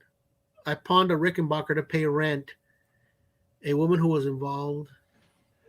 I had perfectly good car that I could have stayed in. I don't know, Johnny. I tell people the reason I bought a car, I was perfectly happy with my BMX bicycle, but the reason I bought a car was because it dawned on me I could jam to Van Halen in a car stereo if I installed a car stereo in a car that I bought and air conditioned. I could cruise around everywhere I went listening to Van Halen all the time. That's why I bought a car. To put a car stereo in it to jam out to Van Halen. Because before that, I was perfectly happy with my BMX bicycle. It's ridiculous, and I was already a freshman in high school. Well, the BMX bike that has free air conditioning if you can pedal fast enough. Yeah, but I mean, it doesn't have a slot to stick a cassette or an 8-track to hear Van Halen. No. And then if you tie a boombox to it, it's going to fall and crash and break. And those things were expensive back then, $400, $300. Yeah. If you have one of those cassette Walkmans. They weren't around yet. Oh man, they weren't around yet when for me at least. When did the cassette Walkman come out? 1979 Sony Walkman. Really, 79? Yeah. I never saw one until I think the late about 83 or 82 or 83 is when I saw my first Walkman. I think that was like the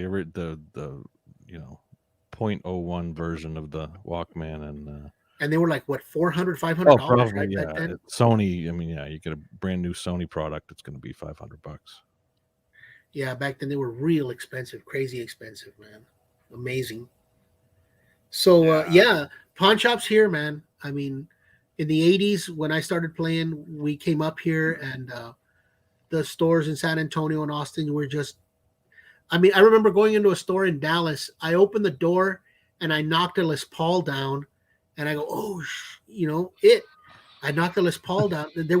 They were layered, 5 layers of guitars, and you had to a real Les Paul, a real Gibson Les Paul. It was a Black Beauty, and it just fell down because somebody put it right at the edge of the door, and they were 5 deep or 5 out. Tons of guitars just like stacked like cords of wood in this shop in Dallas.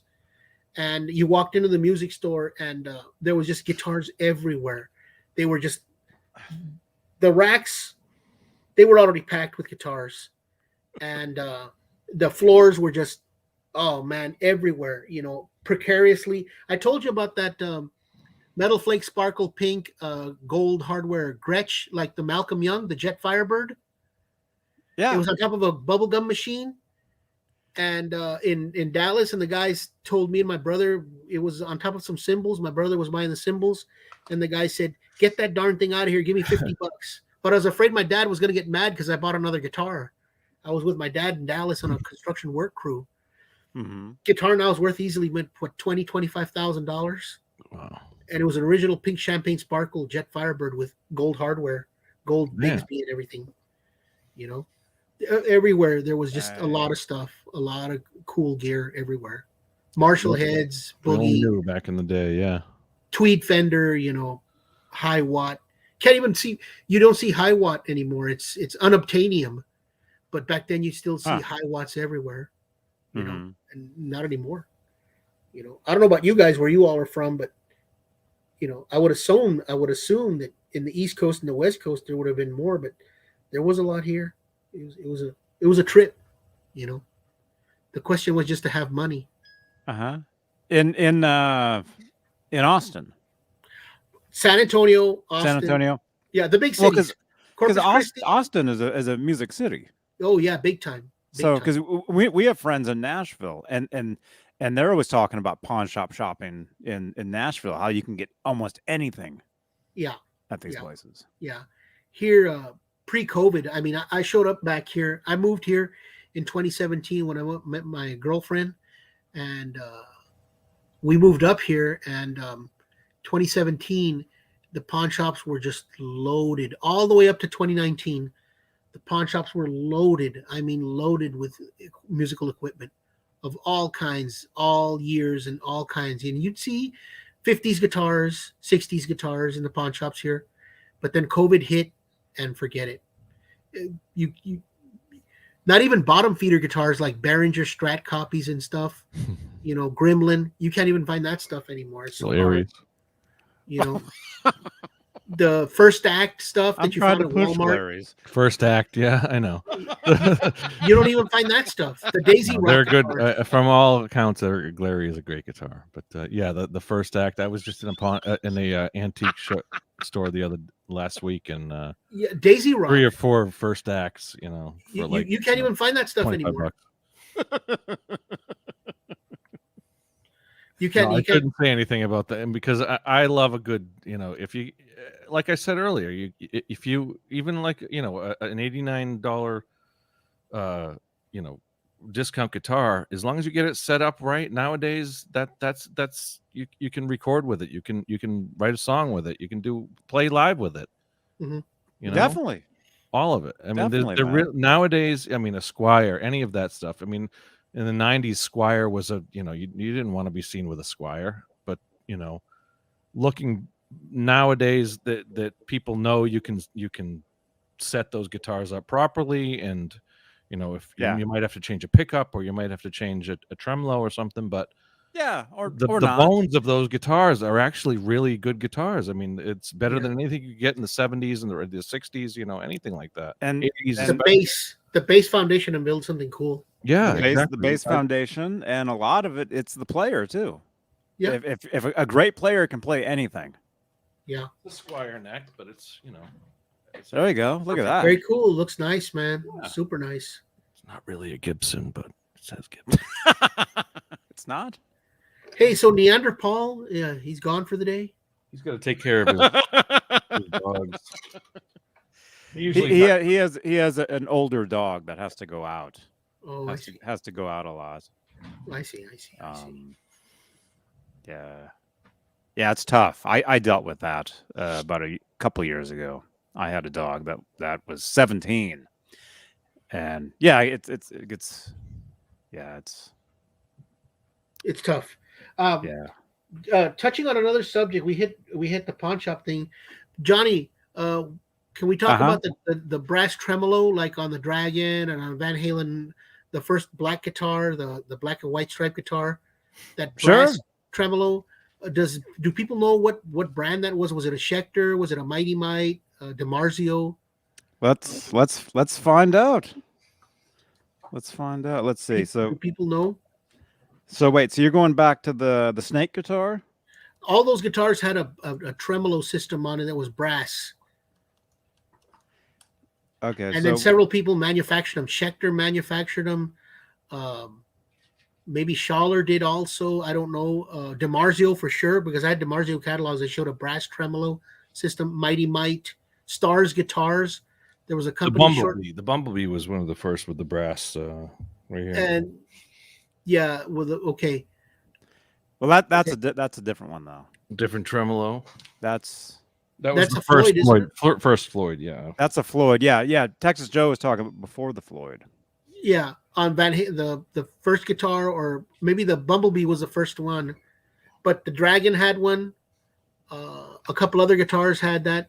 I don't know if the first Frankie did. I think he had but I do kind of remember. Might have had a brass one on there also. Is it a brass or is it a Fender, an old vintage Fender? That looks kind of weird, nickel or chrome, but kind of a side. I do feel like there was some modification, some version of the Frankie that had the brass. Yeah, that. So he's talking about this bridge. Oh yeah. That type of bridge. I know he had a good number of guitars had that trem on it, and then maybe on the first one he had a Fender trem on it.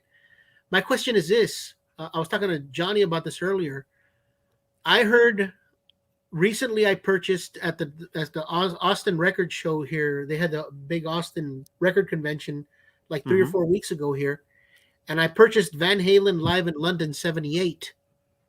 Okay, and he is whamming the daylights out of that freaking tremolo, and that's 1978. He didn't have no Floyd back then. There was no Floyd yet, more than sure. Again, watch Fresno '78. Okay. How did he keep it in tune? I heard that he used to spin the strings in so they wouldn't bind up. Does anybody know the science of how he's wan away on the bar doing the kamikaze dive bombs the whole trip, like what we know Eddie for and love him for? How did he keep it in tune? Did he spin the strings like he said? Or was it real carefully calculated? Does somebody know that mojo mystery? Was it in interviews? He would say he'd pull up the trem after he would do a dive bomb. He'd pull up to compensate for it, or he'd have the brass block that would have a better lubricated, string flow through it. Okay, so he oiled. There's a lot of different. He oiled He oiled the bridge and he oiled the nut. There's a lot of different stories. Sometimes he was telling the truth. Sometimes he was forgetting. Sometimes he was intentionally lying. There's a lot of different. Kind of also like the Jose amps. Also, yeah, I assume, yeah. But he kept it in tune so good, man. It was ridiculous. And he was really going. Uli John Roth is another one. That's why I brought up Uli John Roth to Johnny earlier. Also, Uli Roth on the Scorpions. I've been hearing a lot of Scorpion stuff. Man, he went to town on the tremolo bar and it would come back in tune. It was ridiculous. Unbelievable. I mean, you hear Jimi Hendrix back in the 60s, late 60s, 70. He went nuts on it, but a lot of times, it would go out of tune and he'd have to pop back in tune. He wouldn't always come back in tune in the 60s. And Hendrix. Yeah, he didn't. I mean, it would go out of tune bad. But I know. But yet, a lot of times he did. So he knew something, or he knew a little something. But Uli John Roth and Eddie Van Halen, there's a lot of evidence out there. They come back in tune with a Fender-style tremolo, be it a brass unit or whatever, Yeah.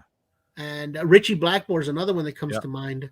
A lot of times he goes out of tune, but he does some crazy stuff and he comes back in tune. But more Jedi to me is Uli John Roth and Eddie.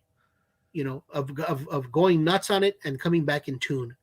Pre Floyd Rose. What does anybody know any kind of magic mystery, or is it just oiling it? Is that what the deal is, or I think that's the probably the biggest part. I mean, Johnny can probably say his side of it, but I think if it's properly set up and the strings are tensioned enough and they've gotten used to it, and you have a nut that isn't catching anything, you can do. I mean, I'm not a great guitarist or by any means or anything, but if I've had an old, a Fender Mexican that you can dive bomb it and pull it back up, and if you do it right and it's set up, the neck is in the right position and everything's, the right strings are on it, it will come back close enough. And as long as nothing's getting caught up anywhere. Yeah. Because here's the thing. Remember, Johnny, we were talking about my old Strat at Jose's shop. but it didn't come out in the pictures. I painted it kind of like the album cover of Mountain. I'll show it to you all sooner or later. I didn't build a Van Halen guitar because I kind of wanted to keep the Strat with the 3 pickups, but I did want to mount the back pickup to the wood. And right away when the first hot rail humbucker came out with Seymour Duncan for a Strat slot, I bought it that month. I bought it like that. So my Strat has one of the first Seymour Duncan hot rail type pickups in it, with 4-conductor wiring, by the way, but I only use, and I put it with a coil tap, and it's mounted to the wood. I mounted it, and funnily enough, weird enough, my Strat, I was looking at the David Gilmour, these weird things that have happened in my life. I bought it, somebody had chipped it out, cut it up inside, right? My cavity of my Strat is very, very eerily similar to David Gilmour's black Strat. And mine was factory black. And I'll show you some pictures sooner or later. But the reason I didn't go with an Eddie Van Halen and a Floyd and stuff is because early on, I got a Schecter brass tremolo with a bar. And I did a little rig where I set it to float. And 80% of the time it works. When I go nuts on my Strat, it's a 75 Strat, a 1975 Strat. And I had it refretted. I had a bunch of stuff modified to it. But I always wanted the big block, and I always wanted the strings going through the block around. And that's how I felt Eddie Van Halen and Uli Roth and Jimmy got a lot of their tone. When the string goes through the block, over the bridge and across, right? Yeah. And I did the best I could. My bar can go up a full step and down, and it's just a Schecter brass tremolo system. Okay. And but I changed out the brass what do they call them? I'm having a mind block here. The little saddles. I changed them out to Paul Reed Smith ones because they're smaller and there's chance for him to travel a little bit, so I can pinch them or whatever when it goes slightly out of tune. And then I got one of the first Teflon nuts, and I got some of the very first Schaller locking nuts when they came out. So I got that set up on my Strat. It's a 75 Strat. Oh, cool. And I've really abused this thing. I've really gone nuts on it, but still only 80% of the time do I come back in tune. And that's what I have all these things, right? How did Eddie do it, or Uli John Roth, that they were able to nail that science, man? I think a part of it is compensating it's having the ear, and to compensate with your fingers if you have to make it a little sharp, or you have to. I mean that's because it couldn't have always come perfectly back in tune. I yeah, of course, I yeah. see what you're saying. No, but you got to kind of compensate with your fingers and have a good ear, and that you're playing along with maybe the bass is what you got to be in tune with. So. Yeah. I think what Eddie would do though a lot of times is he would hit a chord and then he would tune it really quickly within that chord. Okay. I think. Yeah, but then also yeah. he would tune. He would do a lot of that, and then those early tours after he did his Eruption guitar solo, he would switch to another guitar immediately at the end. I see. I see.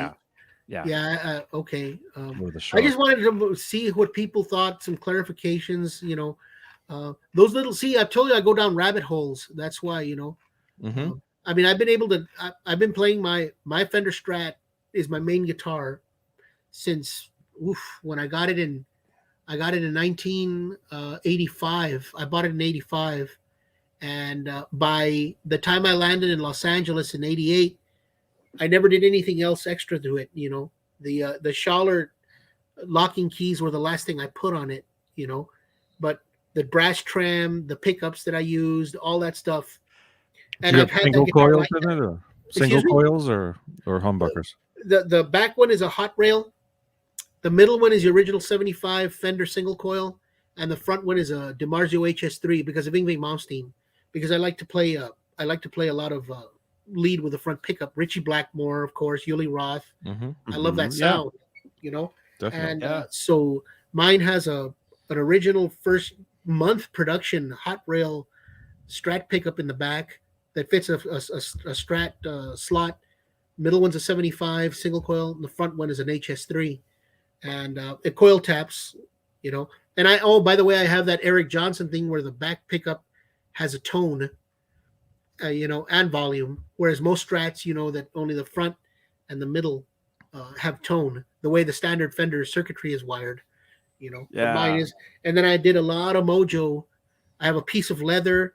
I have plastic grommets, and I have little tiny Paul Reed Smith springs that I've clipped on my tremolo system, and it works real good, but only 80% of the time, But I guess, I'm one of those guys that I'd like to hold on to this guitar and use it throughout the whole show, but I guess, you're right. Like you said, Eddie would change after Eruption. He would change to another guitar, Duh, Yeah, because it was all out of tune. Yeah. But your guitar, was it you got it in 85? Was it an 85 Fender?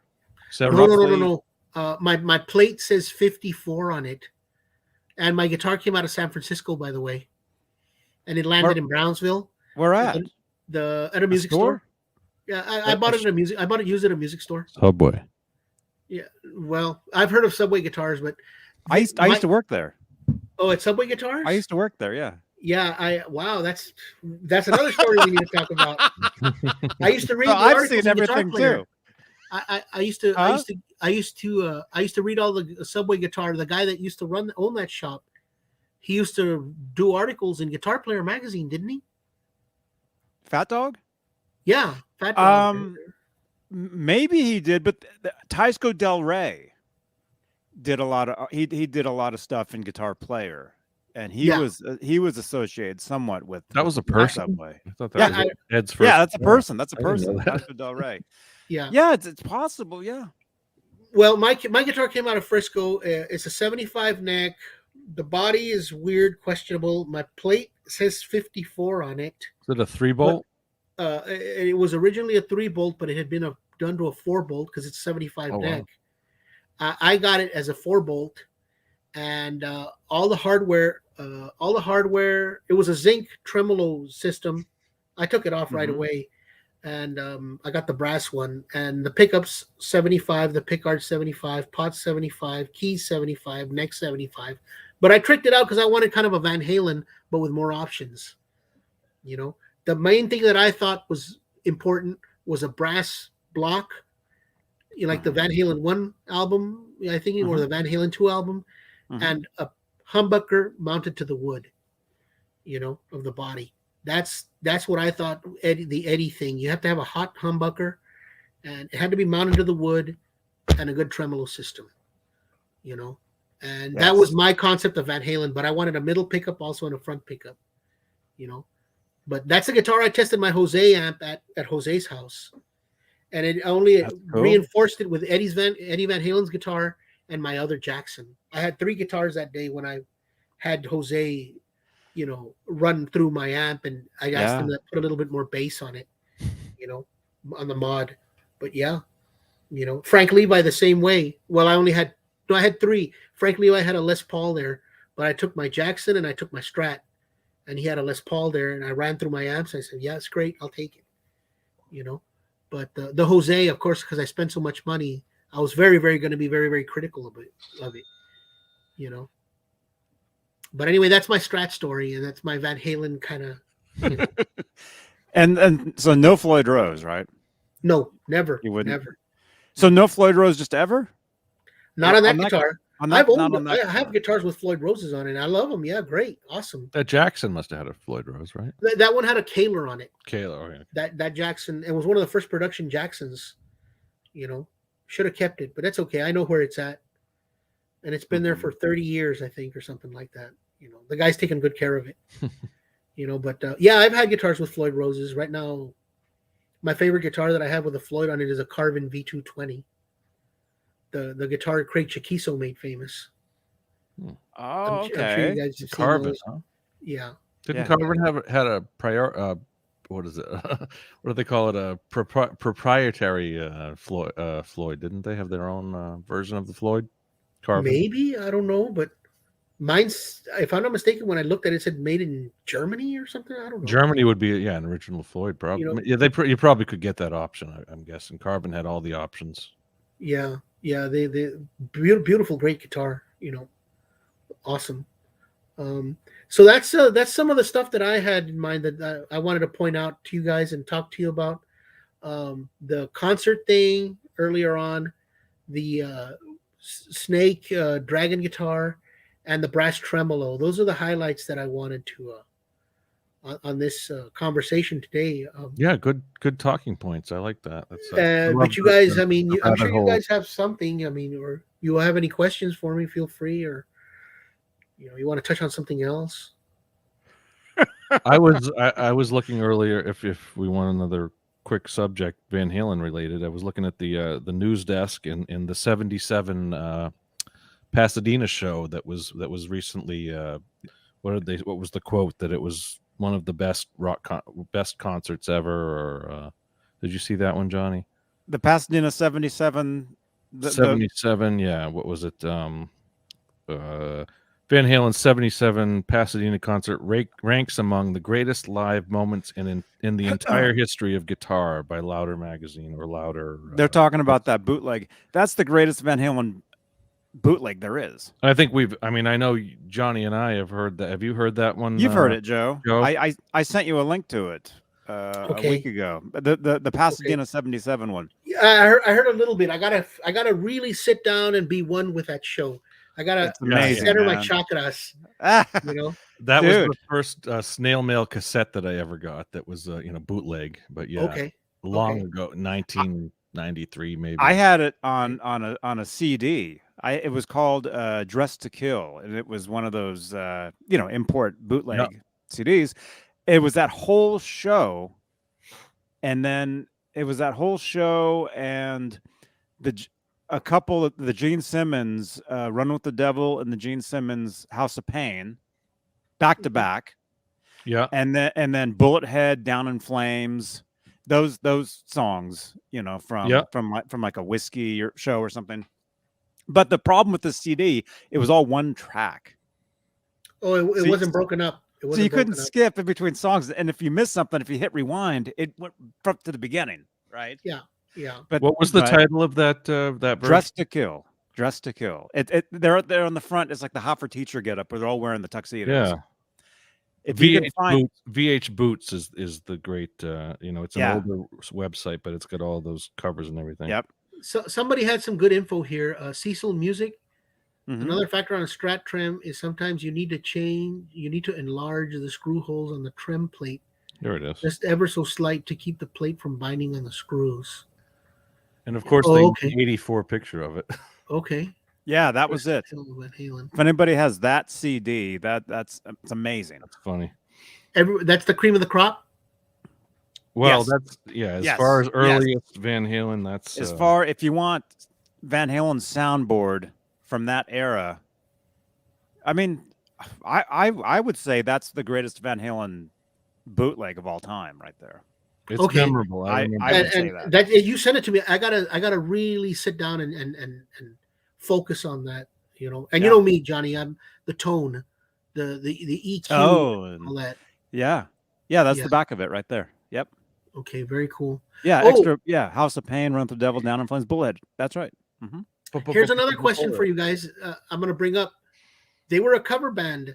Has anybody made a compilation of how many covers Van Halen did live in concert and before they got signed?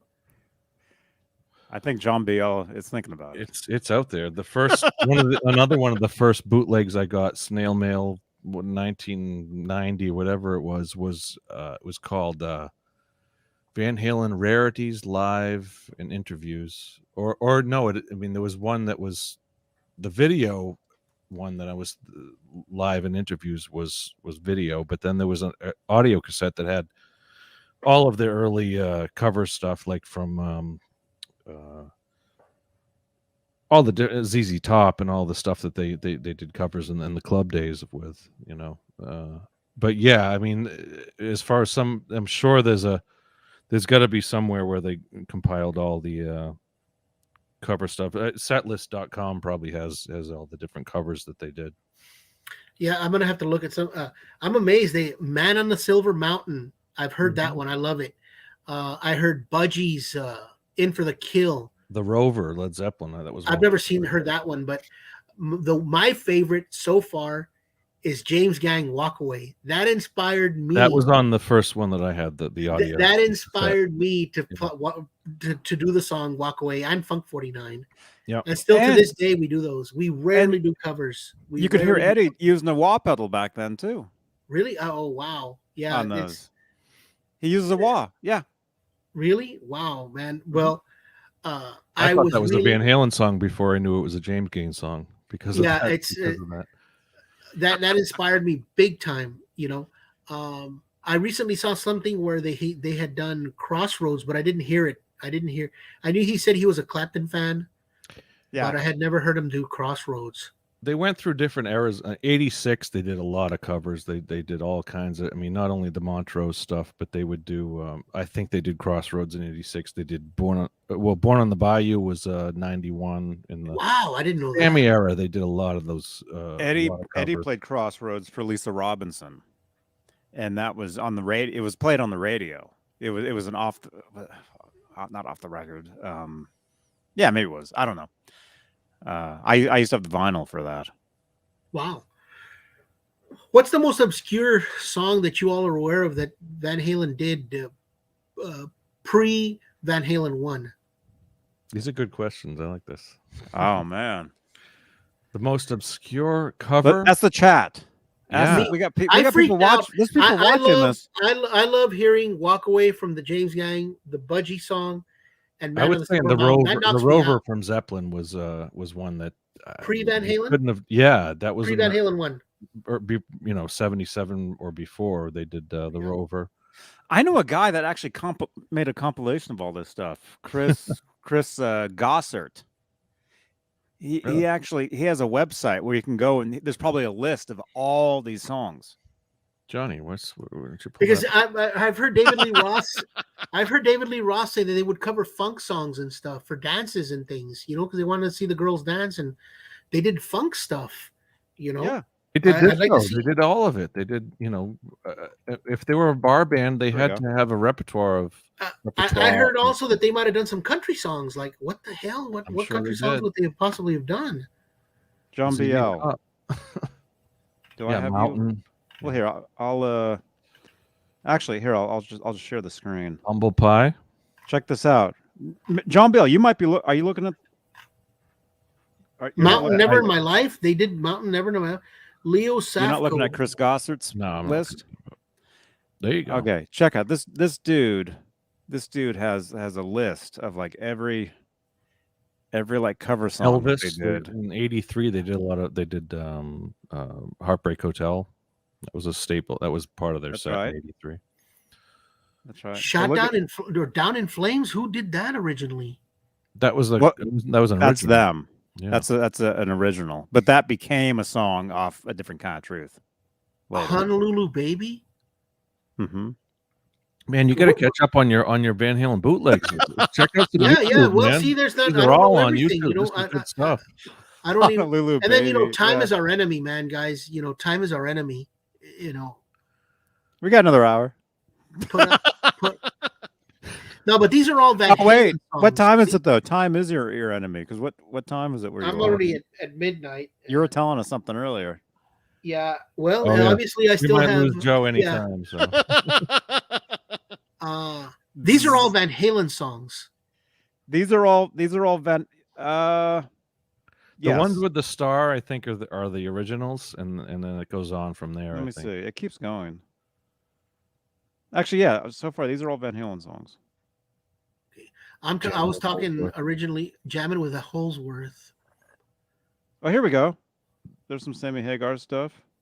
Growth. Yeah, that's Sammy Hagar. Oh, okay. Woman from Tokyo. That's a Deep Purple song. Waiting for the Bus. All Right Now. Okay, we've covered All Right Now. Running with the Devil. Okay, wait. From Tokyo wasn't that Make It Last, Rock Candy. Those are Montrose songs. Growth. I've never heard that one. Oh, come on. No, what's Growth? You've heard Growth. Have you listened to Women and Children First from beginning to end? Yeah. Then you've heard Growth. Okay. The very last song. The trail out front of the the real heavy outro. one. The outro. The very last tune on Yeah, Women growth. Children. Dun, dun, dun. Okay. Yep. I know. There Yeah, you yeah, go. yeah. With Sammy in '86 in nearby Worcester, Massachusetts, they did an extended version of that. Is that- which is really cool? But that's not officially titled Growth, though, is it? No, I think probably That's the just fans something- or somebody had. Van it might Halen have did been the an old Freddie interview. King song "Going Down." Yeah. Yeah. Although there it says Chickenfoot. Chickenfoot, yeah. Yeah, What do you they're mean Chickenfoot? I don't. I mean, okay. Yeah, we'll stick to Van Halen. Yeah. Yeah. I'm I don't talking think Van Chickenfoot Halen. still exists. Oh, here we wait. Unreleased Rare Live. I don't know. This guy just has a whole list of Wildlife. all I this watched the stuff. Wildlife earlier this week. I watched some of the Wildlife. Music Therapy Labs was saying he wants to do a screening at his house of the Oh, Wildlife. definitely. I did find it. Let me see if I can find it. Did you ever see the Wildlife movie, Joe? No, what is that? It was kind of like a You ever see Fast Times? Yeah. It was the same filmmaker made this movie called The Wildlife like a year Oh, later. one of those teenage exploitation films Oh, from yeah. the 80s. It was and Eddie Van Halen did the whole soundtrack. Oh wow, I didn't know that. Yeah, so a lot of the songs like later on, you hear like Look at a the lot magazine next to her. If it'll come in. Of, focus. I remember that scene. Yeah, Is that the one where the kid's going down the mountain? I want my $2. No, that's Better Off Dead. Better off. Yeah, I love that one where they did the clay Anyway, it's the animation Sammy of the Hagar Van Halen magazine. guitar. I love that movie. Yeah. Better Off Dead. Yeah, they did the clay animation of the Van Halen. There you go. Wow, the Wildlife. I need to hear that. you I need can't to even watch see that.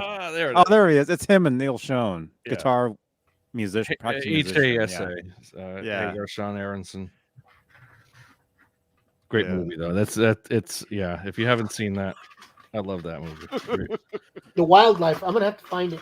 Oh, you want to get transported back to 1983 or 84, whatever it was, that'll take you Amazing. Guys, give me a second. I gotta step away. I gotta give you. I got to step away too. So it's, Oh. One second, one John, second. it's the John Biel show. there. Yeah. What are we looking at? The Tokyo audio. So yeah, he was talking about. No, we were talking about London 78, Tokyo 78. Ugh. Yes. Somebody else jump in quick. Please help me. No, but I like the rabbit holes of the Van Halen stuff. Like I was saying, the snail mail stuff. I think the first one I got was the US Festival. Had to have, and I probably paid like $50 for it. VHS, low quality. And then, so once I realized it was like an actual reputable, mail away thing, and I wasn't getting scammed, and I immediately bought pretty much the whole catalog. I bought, they had an unreleased originals cassette that I got, which had all those, James Gang covers and ZZ Top and all that stuff, and the originals. Well, I guess unreleased originals would be originals, not necessarily there was, I think the side B was all the cover stuff. So there was that. Then I had like the, what else did I get for the cassette? I got the full video of all the unreleased, like the first time I had seen the 1981 videos of Unchained, Hear About It Later, and the Oakland videos, yeah. So yeah, and a lot of like the David Lee Roth on David Letterman, and Ed. I think it probably had Ed on David Letterman and all that stuff. So the snail mail days, back when you had to send away for it for $100, and unless you could find it at the local rock shop. Those VHS tapes Oh yeah, and stuff. and I loved it. I got some of those with Yuli Roth and Frank Marino. Yeah. Mm-hmm. Yeah, Rory Gallagher also, where you have to send off some big amount of money for And I did find the wildlife back in that same era. I found the wildlife at a pawn shop, VHS. I probably still have it. It was probably still at my parents' house somewhere. And that's the first, and I wore that. I have that. VHS Yeah. out. Great stuff. Laz, do you have a VCR? I do. I've got the I do too, Johnny's got the actually. DVD. I got the DVD. I could do a, if you wanted to, I'll put it up on Dropbox and we can watch it like we did the other stuff. That'd be fun. Uh-huh. Fresno. Those Fresno 78, 79, 8mm shows that have been cleaned up. are Oh my incredible. goodness. Johnny knows. I mean, that's, Yeah, you haven't seen that's those, Joe? the holy You gotta- grail. you Holy I gotta grail write this right down. there. Fresno 78, Oh. 79. You gotta Joe, see those. Joe, you're disappointing me here. No, this is fun, but I'm glad we can turn you on to those. That was. Yeah. No, guys, there's I'll give it. also Yeah. no, it's okay. I understand. No. You Those can browbeat me if you want. no. I mean, it's a great. I'm a big film guy, and I love like old. I have got my Super 8. I've shown them on the show before, and my old movie cameras. And so this guy back in 78, 79, he would go to the Fresno Civic Center. What's it called? The Selland Arena, and he would go. Supposedly, the story is he would go in a wheelchair. And he had like a whole rig underneath the wheelchair with an audio recorder, and and then he had like a tripod mounted to the wheelchair, where he could have his Super 8 or his 8mm camera. So he would have everything. He'd have like the quality audio, and then he'd have like the film camera, which would do usually like true? 3 which would do like 3 or 4 minutes of film. So you'd have to put in a. I could go get my cameras. It's the same kind of idea, but Do you have the whole thing with the TV and the VCR on the whole tray that they wheel around? well, you room to could. room? Oh yeah. Like the old you have it like in school. You'd have like the film. Watch the old film strips or whatever it was, or the 16mm. Educational film that would tell you not to do drugs or something. Dude, I was in one of those movies. Oh really? I'm not kidding. Yeah, Nice. yeah. The school area where I went to school at the time filmed a movie. The two dummies, the crash test Oh, yeah. guys. Yeah. It wasn't really them, but they did the voices for these two other guys in the suits. And then it was me and a friend of mine, and we were like 14, 15 years old, and we had to memorize these lines. And then so it's us talking about how you got to wear your seatbelts. And then after that, some doctor comes on and he shows slides of people in car crashes. Wow. Oh wow. like this guy was in a crash, and it's obviously a picture of a dead person, right? Yeah. But I have that on a VHS. I need to digitize that. That's funny. Yeah, and you guys need to see that. I'm a driver's ed teacher as well, Joe, and Okay. we watch like the modern versions of all that stuff. And I can remember when I was a kid watching the 16. What was it called? Red Pavement or something like that. Where that was like the name of it. Like we'd watch an old film of literally, like people who would go Film out series. these. Red Asphalt. Red Asphalt. That's it. I had that. Oh DVD. no! Here's the movie. Oh man, It's done by the state Department of Public Safety or something. It's real stuff from the 50s and 60s. Yep, G. Bush now. Yeah, it's. I had a whole forget DVD wildlife. series. We need to do Right? a screening of this. That's right. Yeah, here I worked for the state man. for the state of Texas several times, certain departments, and yeah, they have all those self-produced films like that. I know exactly what you're talking about. That's funny. Yeah. But how do we get onto that? The old 8mm films. Yeah, the old 8mm So Fresno. this guy would go out and film it, and you'd get I'm making notes. I'm making notes, guys. That's why. Yeah, write down Red Asphalt. I'm sure it's all on YouTube, 1964. Yeah. Oh, is Red Asphalt real? It is. Well, That's, I mean, that's a according question. to That's a question on there here. was I went into what was it, Barnes and Noble or I'm gonna have to watch one of those. Borders Books, and there was an actual DVD compilation of all that stuff I had back. I don't think I still have it. I probably got rid of it at some point, but it was like 6 hours of all of those films, Red Asphalt, and There's 55 brings up Faces of Death. That was another. I think that one was fake. And that was more like just like shock and everything. But I love that stuff. It's Les. history. It's Les, wait a minute. It'll be 6 hours of us watching this. Yeah. Man. But yeah, I mean that's I'll be too scared to drive home after that, man. oh, man.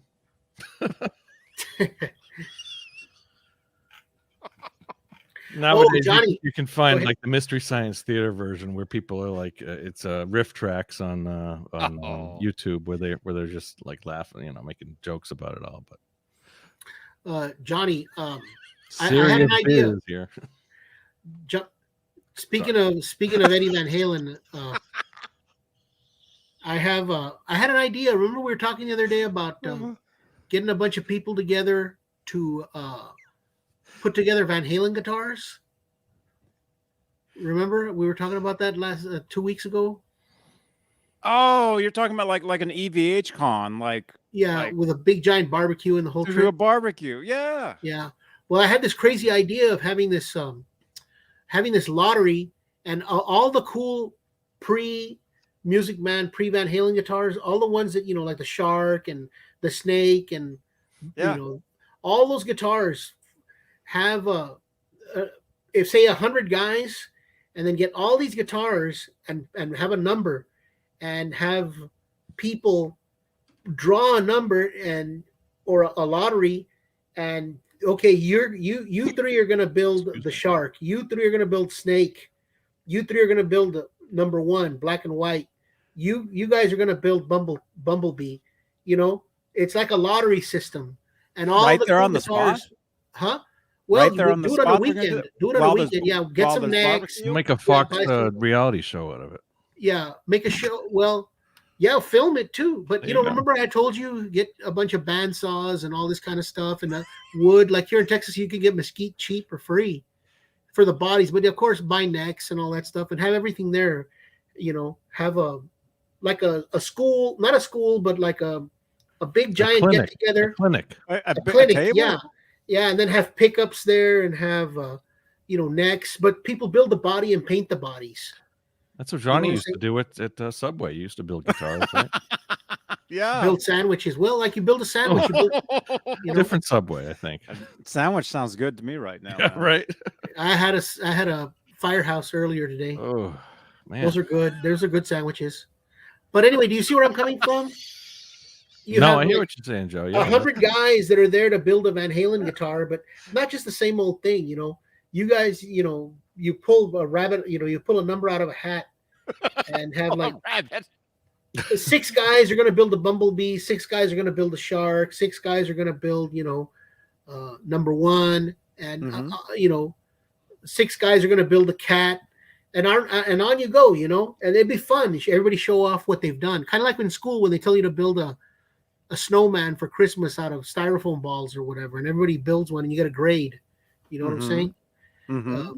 People pay for to be part of this clinic, and hey, how's your experience, and what pickup did you put in, and all that kind of cool stuff. Have different manufacturers in on it.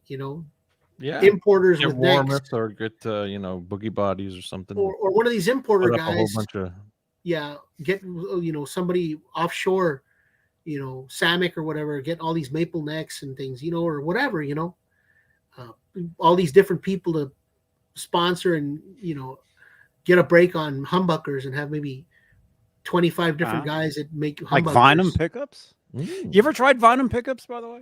No. There's so many pickups I'd like to try. It's not even funny. There's so many people building them now. One of my best friends, one of my good friends, and I haven't seen him in ages, is TV Jones. And TV Jones. Oh, the guitars? Yeah, he's a big Van Halen fan. TV Jones? Are you kidding? I know who that is. Yeah. Yeah. And TV builds pickups. I still haven't tried any of his new stuff. I got some of his older stuff, but I haven't tried any of his new stuff. And have different people. That's what I think. Having a bunch of people working on stuff like this. Mm-hmm. Having a big giant clinic. definitely. I think that'd be a great idea. Have like a EVH con, over a weekend and have people building these guitars. I think that'd be fun, man. I'd love to have one of each, or two of each, but something fun, Because I got this idea from the Brian May thing because of the Brian May. I don't know if you all follow Brian May of Queen or the Red Special, his guitar.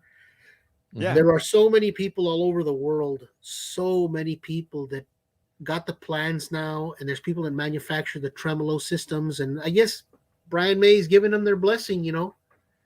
One guy will decide to put an F hole and paint the quill top transparent purple, and it looks amazing, like a Brian May, Paul Reed Smith. And all these different guys building different kinds of Burns Trisonic pickups and stuff, and it's just awesome. Have a build off, an EVH build off. That's what I meant.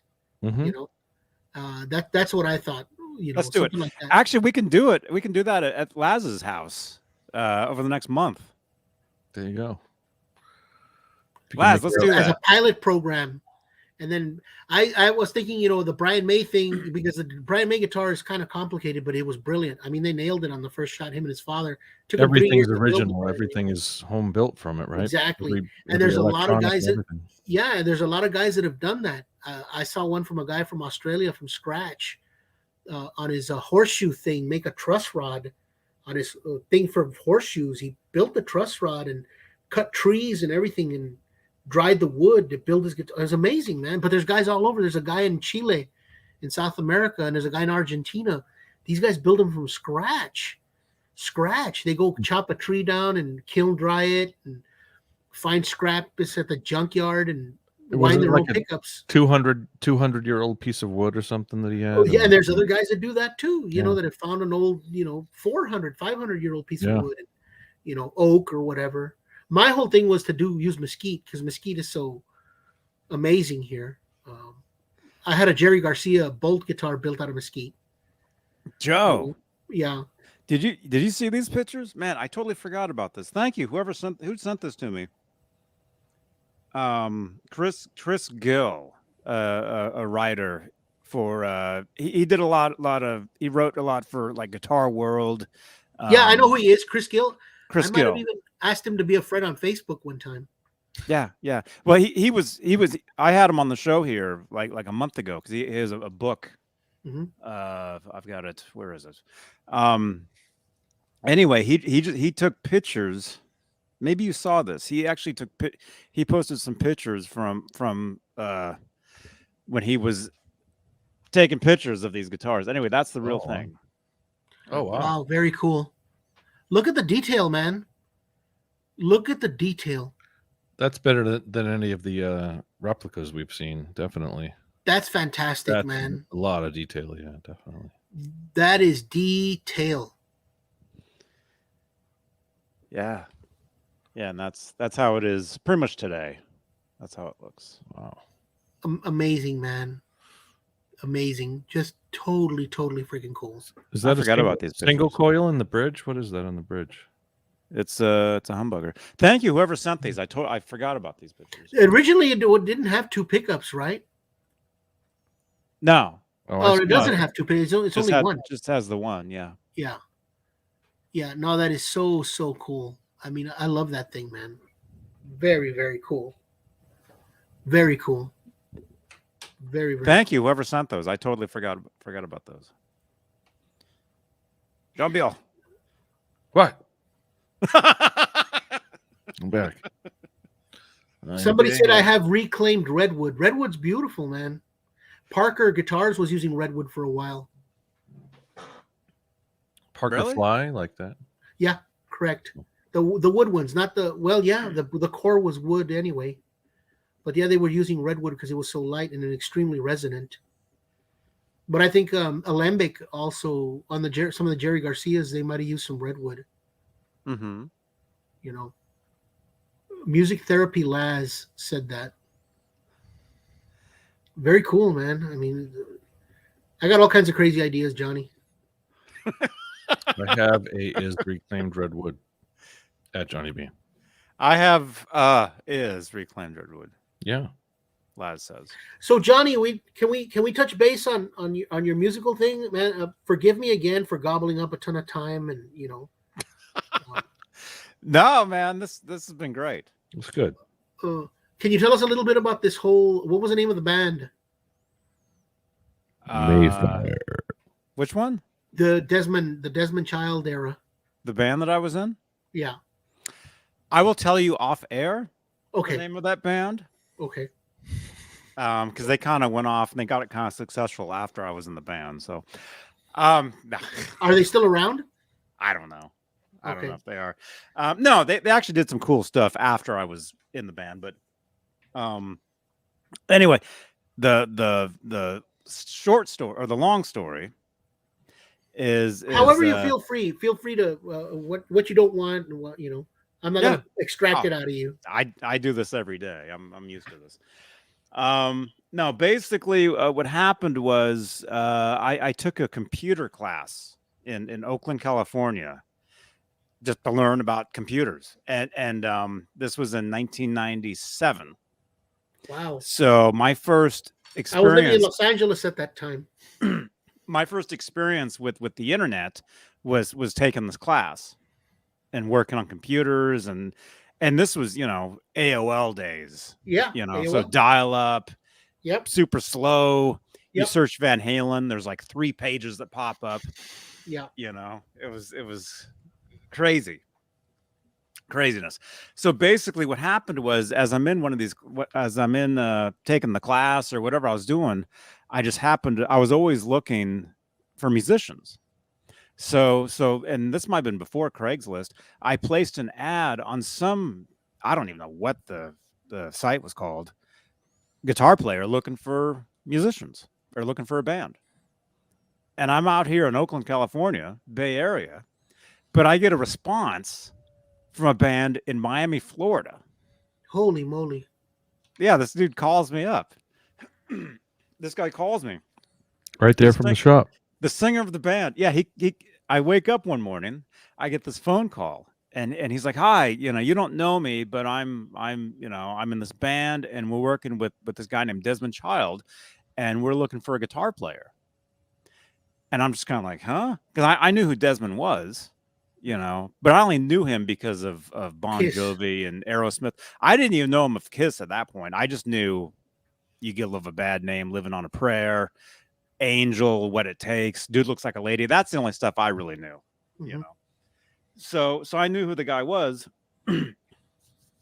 And so anyway, so I'm talking, to the singer of this band, and he's like, well, hey, I mean, I'm trying to remember, but I don't think he put Desmond on the phone then, or maybe he did, or maybe Desmond called me later. Like I gave them, back then there was no cell phones, there's no Google number, so it was your home number. Correct. So I end up, getting a phone call from this guy claiming to be Desmond Child one day. Uh-huh. Well, it would have been after that. Actually, no, I know what happened. Okay, here's the real story. Okay, so I get this phone call from the singer. He's saying, yeah, we're working with Desmond. Send us a tape. And I'm thinking, like the thing with Eddie Van Halen and Quincy Jones. I'm thinking, yeah, right, all right, bye-bye. And then I never sent the tape. Wow. Because I'm like, I don't know who these guys are. And so, good crank calling in those days. That's right, KXM Rock. Yeah, you could crank call anybody, and nobody knew who you were. So I never sent the cassette. So I get a call maybe like a week later or something from this guy saying he's Desmond Child, saying, hey, where's that tape? Send us a tape of you, So what was your reputation at that point? If that, like, for them, you must have had like I was nobody. They wanted you, but they wanted you. I was Desmond Child wanted you. That was before I was a YouTube sensation. Wow. It's just the name, Johnny Beane. Had you put your picture where you put the ad? It must have been the picture. No. All it was text. Wow. Guitar player looking for band or musicians. And then, but I had influences in there. They had to have you. Van Halen, whatever else I liked at the time. Andy Summers, I love Andy Summers, man. Wow. I love Andy Summers too. Yeah, killer guitar player. He's amazing. Yeah. That's actually a whole nother story of how I even started the show. I was Man, on a show I'd with like to Andy hear Summers. that one. Yeah, I was on a show. I was huge on a national show with him, and then that's how I got the idea. Oh, I should start doing these things myself. And then here we are today, talking to Texas Joe and John BL. Yeah, thank you. No, You man, know? awesome. I'd love to hear that, man. Johnny, you go deep. Right on, man. I'll tell that one soon. But as far as the other one, so I get this call from this guy claiming to be Desmond Child, and he's like, "Where's that tape?" I remember him saying something like, "Oh, you're not showing your cards." Or what's is there a line like you're holding you're not Holding showing your cards close to your chest. like you're holding your cards or something. Yeah, I remember him saying that to me. Caleb And would know. He's Caleb, get in here. And so yeah, YouTube sensation. That's right, Keith Campbell. Or no, the guy with the beard was. I'm brand new. but so anyway, so I end up sending them a tape. And they got the tape, and then Desmond, he ends up faxing over his list of song titles or hits. It was this thick of every song. You knew every song on this list. Okay, every hit from Kiss, Bon Jovi, Cher, I mean Megadeth. He did a song with Megadeth actually. I mean, there's so many songs. And so he sends me a plane ticket. They're like, come down, we want to meet you. I'm in Oakland, California. They want to meet me in Miami, Florida. So that's clear across the country. Correct. So I took a chance just getting on somebody sending me a ticket and just flying, I took a chance because I really didn't know for sure that this was actually who they said they were. Anybody could have made up that fax, whatever. 97. Yeah, in 1997, Yeah. nobody knew Wow. nobody knew what he looked like then. 97, we were in the thick of it with Chesley Milliken, which was Stevie Ray's first manager. We were in the thick of it. We thought we'd nail it. Mm-hmm. And here you are with your. That's Yeah. cool, man. Very cool. Yeah. So You So flew over there. yeah. I flew over. I stayed with them for like a week. And yeah, it wasn't until I walked into the guy's house and saw all the records on the walls for Bon Jovi, for Hanson, for Aerosmith, for Cher. When I walked in the house, it was a nice house, first of all. So I walk in and I see all the stuff on the wall. That's how I knew, okay, yeah, this is legit. And then so basically I just start jamming with them. We just start jamming and stuff. And then after like a week or something, I came back home. And I think I'm trying to think. Maybe it was over the course of like a couple weeks or something. I ended up actually moving and moving out there and moving into Desmond's house. Wow. And ended up working with this band. Mm-hmm. And they already had some stuff recorded, but I was recording demos, writing, playing shows. We were playing in Miami Beach. There was this place called the Miami Beach Pub, I think is what it was called. And they would have an open mic every Monday night.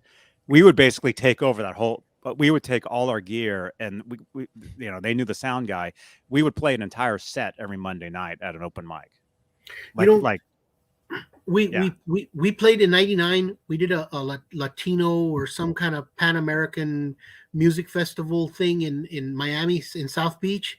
Yeah. And it was run by this Oriental lady. It was like pizza and tacos and Cuban sandwiches and whatever. But it was a gigantic area, and they had low-priced beer, and they had a huge stage, and we played at this place. And it was run by an Oriental lady, and she spoke English, Spanish, and whatever other Oriental language that she had. But we packed the place. And it's the only time we ever played in Miami, and I got pictures of it. I played a Parker Fly that night. But maybe Wow. that's the place. Was that the place? In South Beach, it was a rock place. It was a place for rock and roll. Nah, well, it was Very in South few. Beach. It was called Miami Beach. It was called South Beach Pub. Maybe Might have been the same. Was it a big open area? no. The room with the stage had checker. The floor was like checkered. I'm gonna have to look at my pictures. Black and white checkers.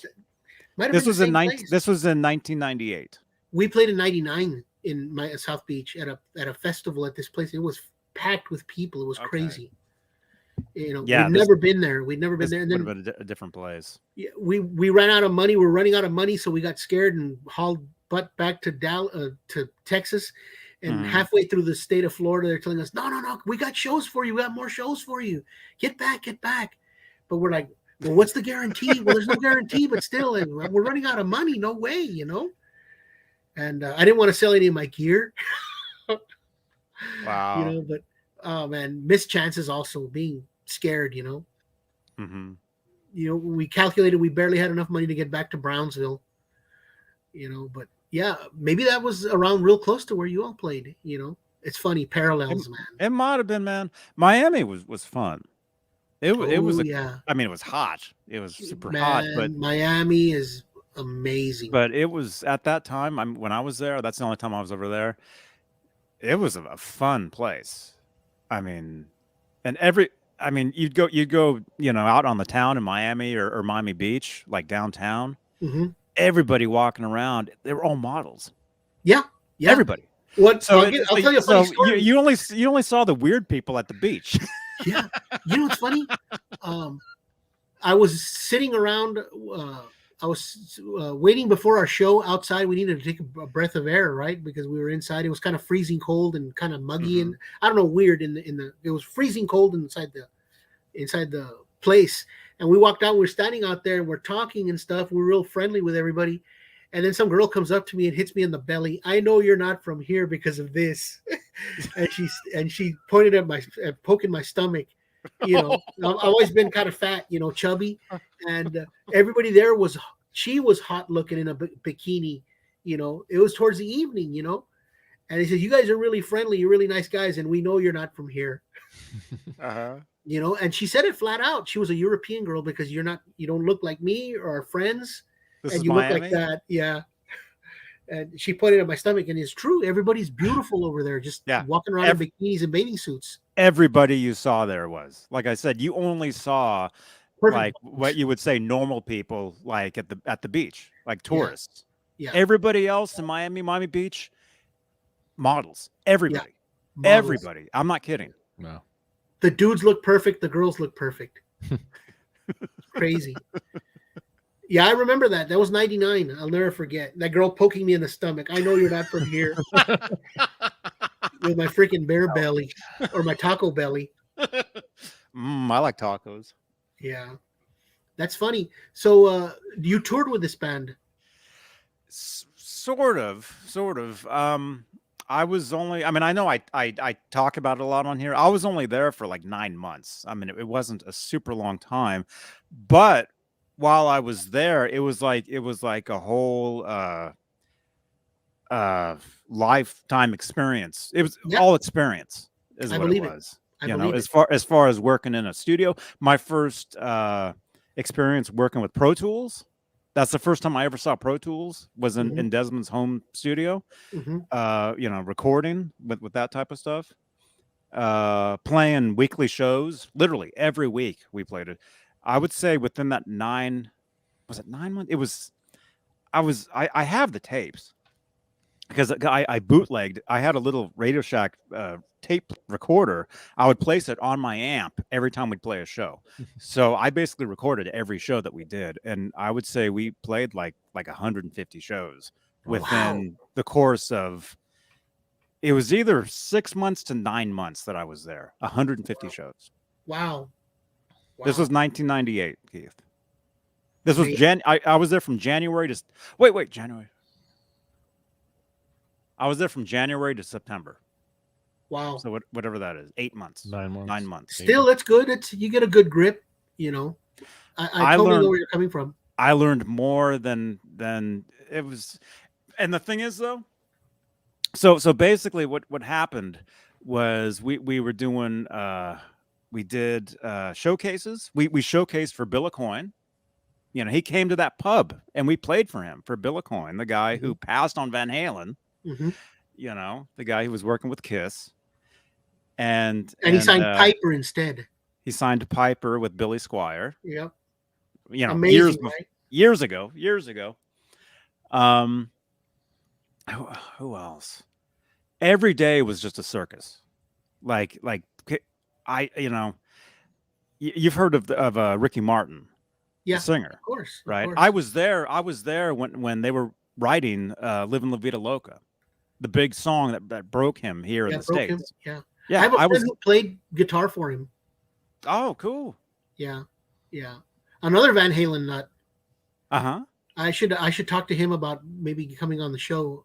He's got Van Halen stories. Yeah. Yeah, definitely. Yeah. Definitely. But yeah, I used to let Ricky into the house.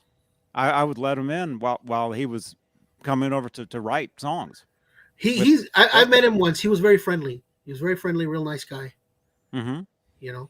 I saw him all the time. I saw him all the time, but I mean, this was before he broke out. I mean, I just knew him from he was in Menudo. Yeah. And he was really big there he was huge in Miami. Yep. Huge, good, because they did a song called the Cup of Life that they ended up using for the Olympics the previous year. Mm-hmm. So but yeah, I would see him. I would see I can't even tell you. There's so many people that I met. Bon Jovi's mom. Well, I forget what her name was, but I met her. She actually kind of like pushed me because she was talking about, because Desmond, I guess she was somewhere and he introduced us to her, and then she was talking about her son, John, talking to us about him, and then Mrs. Jovi, there you go.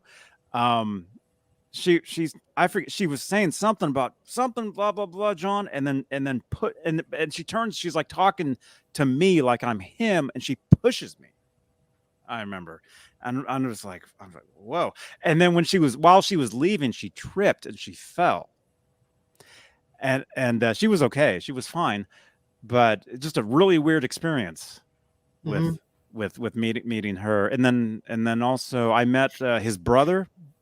I think his name was Matt Bon Jovi, and then I remember at the time it was either him or someone he was with. They were talking about I probably shouldn't say this.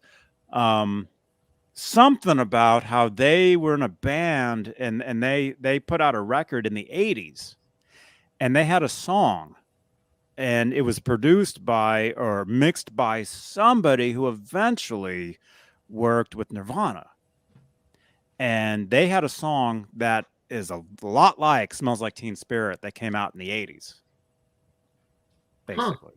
Wow. And they were trying to sue Courtney Love, some sort of something like that, and I don't know whatever came of that. I mean, this was years ago. Yeah. But I remember them talking about that, and then yeah, basically what ended up happening was the band just decided they wanted to separate from Desmond and go off and do their own. They wanted to move to New York. Uh-huh. So they ended up moving to New York. At the time it was insanity, and at the time I'm like, well, I just want to go back to California. I just want to go back and I want to start a punk band or something. Okay. And were you making a profit at that point in time? Yeah. You were making a profit. Yeah. Wow. Yeah, I was an employee of this band under Desmond. And then did Desmond ever say, "Hey, no, Johnny, stay here, man. I need you. I need somebody to help me." Nothing like that ever cropped up? I wish he would have said that. No, not that I can remember, but I have seen him several times since. Oh, okay. In the last so many years, he's come out here, and I've met him. We've had dinner. Okay. Okay. I remember him telling he has kids. He has 2 sons now. They're actually, I think they're in college now. But when I met them, I met them as babies, and then I met them when they were small kids. Actually, there's a documentary on them. Search Desmond Child documentary. It's the name of his 2 kids. Search that. I was at the screenings of those movies. Wow. No, it wasn't Butch Vig. I don't think. Maybe Butch worked on that. I don't know. I was a huge Garbage fan at that point, so I would have known, but That's another band that came and went. Who? Garbage? They're not around anymore, are they? Yeah. They are? Wow. No, no, dude. No, Garbage. No, they had, I mean, of course, Stupid Girl was like huge song. No, they had another, their second record, Garbage 2.0, came out actually when I was in Miami. I remember going to a record store in Miami to buy that. There you go. Keenan, dude, there it is. The story of Roman and Nero. Yeah, Nero. That's the documentary. Okay. If you guys want to learn about Desmond Child, that's what you want to watch. But yeah, I was there when they screened that. So I've met his kids. Well, like I said, I met them when they were babies, and then I met them when they were kids, right after that movie was made. So yeah, so basically what happened was that the band wanted to move on to do something else and work with somebody else, and then I came back here and started bands, was in bands, and then years later I ended up joining a band called the Mayfire that we actually did a tour sponsored by MTV Trace, the Spanish MTV channel. Yeah, MTV Trace. So MTV Trace, yeah. So that's where we got our endorsements with Fender and Gibson and D'Addario and wow, and right whoever. On. Do you still have those instruments? Big time. I still have whatever I got from that. Yeah. Wow, amazing. My friend, the one that I was telling you that worked with Ricky Martin, I remember one time he walks into the store all like just beside himself. And he says, "Can you help me?" And I went out to his beat up old van and he pulled out 5 Les Pauls and he brought them into our shop where I used to work. I used to work at a store called Downey Music in Downey, California on Downey Avenue, suburb of Los Angeles. Yeah. And this was late 90s. And he had just started working in that whole Latin scene. And Gibson gave him an endorsement, man. And he went to the shop or warehouse, whatever, in Los Angeles, 5 guitars. And the first place he stopped was our store so I could help him set them up. Beautiful, beautiful guitars, man. Custom shop stuff. I don't know. I mean, just like the prettiest bursts I'd ever seen, and one beautiful gold top. You know, and they were his guitars. They gave them to him. So I can imagine what they gave you. We, man. Yeah. We went to, okay, well, yeah. So this was after the Desmond Child thing. This is actually 10 years later. Oh wow. I was in this other band, and so the mid 2000s. No, last week. 2008. Okay. 2008. The Desmond Child thing happened in 1998. This was in 2008. Mm-hmm. This next band, and we there was a couple tours where we would stop by the Gibson showroom in Beverly Hills and pick up guitars or whatever.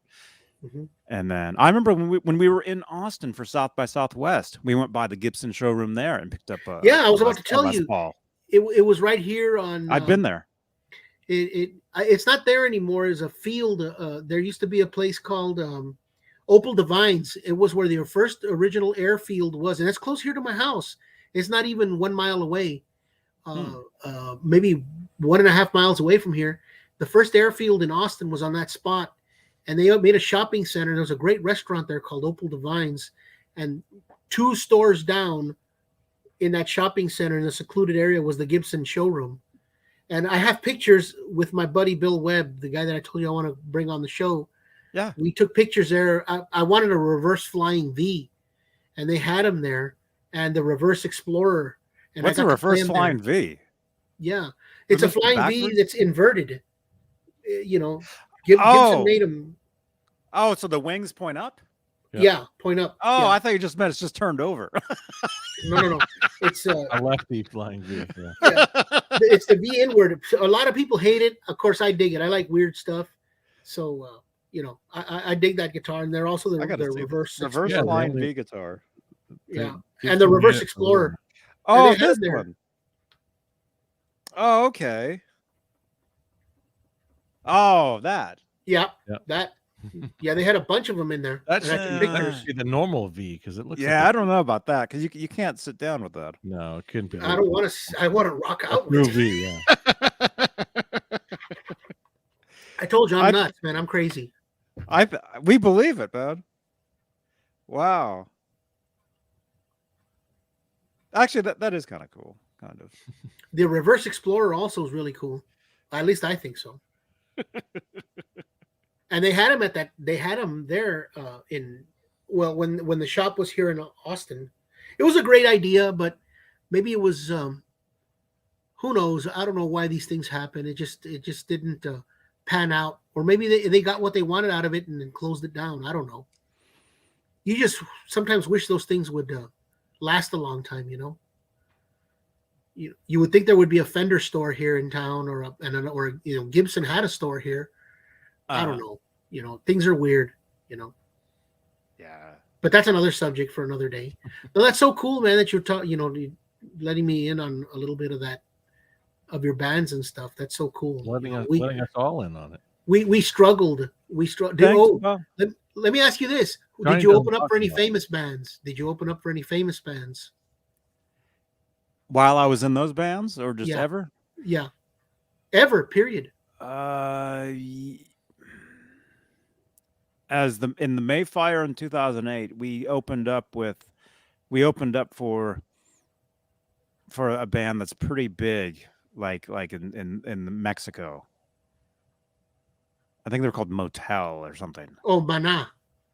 I don't know. Mana. Oh, what was Mana. that band we opened up for in San Francisco? There was this other band we opened up for in the city. The lines were down the block. The place was I couldn't believe how packed the place was. Metallica. It wasn't Metallica. What were they called? Anyway, yeah, there's been a few bands in the I guess Spanish rock, I guess, scene. Yeah, because we play rock en español, so we've done, I'm aware of that scene. You might know of some of these bands. You actually might know of them then. Yeah, but did you open up? Hang on, I got to shut the window. There's a skunk. Uh-oh. I got to find my cat. Hang on, I'll be right back. Hang on. Okay, all right. Yeah, have you met Johnny's cat yet? No. Sometimes John B, have you ever opened up for any big bands? No, I haven't opened up for. I was always on the production side of things. I worked at a lot of venues around here doing concert production, doing live sound, doing lights, and the local. I did have a club that I would work at that was like my regular club that was called the Casino Ballroom, and it was Hampton Beach, New Hampshire, and we had a lot of national acts. We had all kinds. I mean, from BB King to Seven Dust and that kind of stuff. Wow, Extreme wasn't Extreme was there a few times. Cinderella. Wow, Cinderella. Alice Martinez, Mana. Yeah. So yeah, I did production. I did a lot of and then a lot of the arenas in the area. I did I did the local crew kind of stuff. I don't know if you ever did any of that. Absolutely, yeah. Yeah, you can. The last time I did it was here in Austin. I did it in 2018.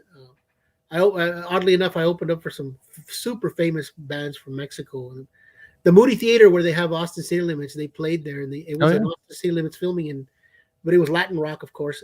Place was packed, like ridiculous. Like it was ridiculous. I mean, I'd never seen it that packed. I've seen it packed for like Widespread Panic and Fish. Yeah. But this band, I didn't even know exactly who they were, but a lot of my friends did. There's so much out there sometimes, and then at times in my life, I pull away from the whole, because there's so much, and I want to concentrate on my art that pull away from the hit parade to just concentrate on my thing. Yeah. I kind of got an ear to the ground now, but most of the time, and I'm aware of what's out there in the Latin scene, and of course in English, of course, regular rock and roll, whatever. I pay attention to what's going on in England, in Europe, and here in the States, and what's going on in Mexico. But it's hard, man. There's so much, Well, what do you think about modern, like new music nowadays? I mean, to me, it depends on the genre because there's so many split genres. It's not even funny. Yeah. I mean, can tell you this: as yeah. far as young kids are concerned, the kids. I'm a substitute teacher right now in a school district here. Well, myself, yeah. And the kids are just listening to rap, and I hear some of it. I'm like, man, it's just not my thing, man, at all. You know. And there's no young bands that I'm aware of. The youngest one that I'm aware of that's national is Greta Van Fleet. Right. I give them the thumbs up. Yeah. I know there's out there. Oh, I saw this one band from Ireland. They're 3 little girls, young girls. Really? Freshmen, 8th graders, freshmen, sophomores. And they were doing Rory Gallagher covers. But of course, obviously the dad or the mom has a heavy hand. It's not authentic. I don't think it's authentic I mean, I'm just guessing, but they look like girls look like they're having fun and they're playing Rory Gallagher songs. So, and they're from Ireland, I think, or Scotland. Yeah. But, I don't know. I don't know if it's, but thumbs up for playing some Rory Gallagher, Definitely. I mean, if you're still promoting, I mean, yeah, if you're still a rock band. I'll be right back. Yeah. 10-4. So, I mean, but that's the only band I've seen. I was really impressed. They all had brand new Fender equipment, and they were rocking out, man, on a rooftop in Ireland or Scotland somewhere. And cool. They were really, really good. And they're purportedly they had tour dates for this summer. Wow. It was amazing, So that's the only 2 bands that I'm aware of. This young all-girl. Yeah. They're a little all-girl power trio. Even just rock bands in general. I mean, you've got the Foo Fighters or any of the Foo Fighters who can still sell a million-selling album, but then you've got all the the rock. But they're already old, man. I mean, they're years. Absolutely. But what other rock bands can sell a million albums? I mean, it's I mean, like it's sad that it's great that you see Taylor Swift out there playing a guitar, or when somebody's guest starring on an album that you can actually hear an organic instrument. Nowadays. There's certain bands like Fish and Widespread Panic in the jam band scene, but I don't know why, but a huge amount of guitar players that I know, especially here, they're either into like the blues thing or something along those lines, or else metal, like heavy metal, heavy stuff. They're not really into organic stuff like Fish or Widespread, and if they are, they're not vocal about it. I don't know, but that scene to me is really, really healthy. That scene is really healthy, and I don't know why there's not any cross-pollination. Like, why don't you see a George Lynch guest starring, or a Jeff Beck guest starring on a Widespread show, or a Fish show? Why don't? Oh, it's like Dead and Company with John Mayer. Exactly. He fit right in. Find it, man. There's a niche for it. And I was thinking about this earlier. How come we never saw Eddie Van Halen like play with Widespread or with Fish or Humphreys McGee or Zero, Steve Kimmock out of Frisco, or the Dead? I don't know, man. That would have been so cool, to put that in that aspect. I think that would have been amazing, man. That's like I do have my antennas out and I try to stay aware of what's going on, but there's only so much you can handle, and then I still constantly write and work on my music, so it's kind of hard. I like to shut out the world and just stew in my own juices and bake my own cake. That's the way I feel sometimes about it. But I know there's a lot of good stuff out there. As far as the young people are concerned, there has to be, but it's very little. I believe it's very little. It's not like when our generations were growing up. Not at all, no. So I don't know, Molotov, somebody was saying Molotov, jam bands and metal. See, somebody already putting a question mark. Jam bands and metal, question mark. I don't know if that's in a negative connotation or a positive connotation. But imagine George Lynch playing with Widespread Panic. That might have been cool, I love Widespread Panic. I worked with them several times when I was doing concert production, and a great band. Yeah, I know, excellent band and a great rock band. I mean, they don't get, they were like the lesser Fish, or were they exactly Canadian? Somebody here is saying Eddie jammed with Alan Holdsworth. Imagine if Alan Holdsworth would have jammed with, say, Fish or with the Dead. Yeah. You know, I mean, he did with Level 42 in England. He did a live tour album. Imagine if either Eddie or Alan had played with the Dead or with Widespread or Fish or Humphreys. You know, that would have been amazing, man. Eddie had a few I mean, there was a few people, you know, that he had crossovers that he had, you know, jammed with Patty. What was it? Scandal. Pretenders. Yeah. The Pretenders. Patty Smith. I always get that mixed up. Patty Smythe. Patty. Who's the one? Smythe. Patty Smythe and Scandal. Smith. Somebody here said, "I can't believe." Patty Smythe. Somebody here says, "I can't believe Texas Joe doesn't know Marzi. His band is heavy as Texas. There's just so much, bro. Facebook user, whoever you are, man. There's just so much. There's so much. It's not even funny. And then I'm working on my stuff. You know, I have to stay self-centered. I do know a lot of people, but you know, I know who they are. Not that I know, and I do know some people, but I mean, it's hard, man. You know, he might be living in my same apartment complex, and I'm not aware of him. You know what I'm saying? Yeah. Jeff Beck could be living in this apartment complex, and I'm not aware. Wow. You know, it's just, you know, but that's the way it is. It was funny because there was this when I first moved here to this apartment complex. Mm-hmm. This girl, real hot, good looking girl, real big with a looper thing and vocals and singing, kind of like DeAndrea Galas, the one that worked with John Paul Jones. Yeah. DeAndrea had that voice and did all that wild stuff. There was a girl here, Demonda Galas. Demonda, yeah. I know. And, yeah. My sister used to listen to her. There was a girl here with a South by Southwest, and there was a big deal about this girl. She was on the radio, NPR, blah blah blah.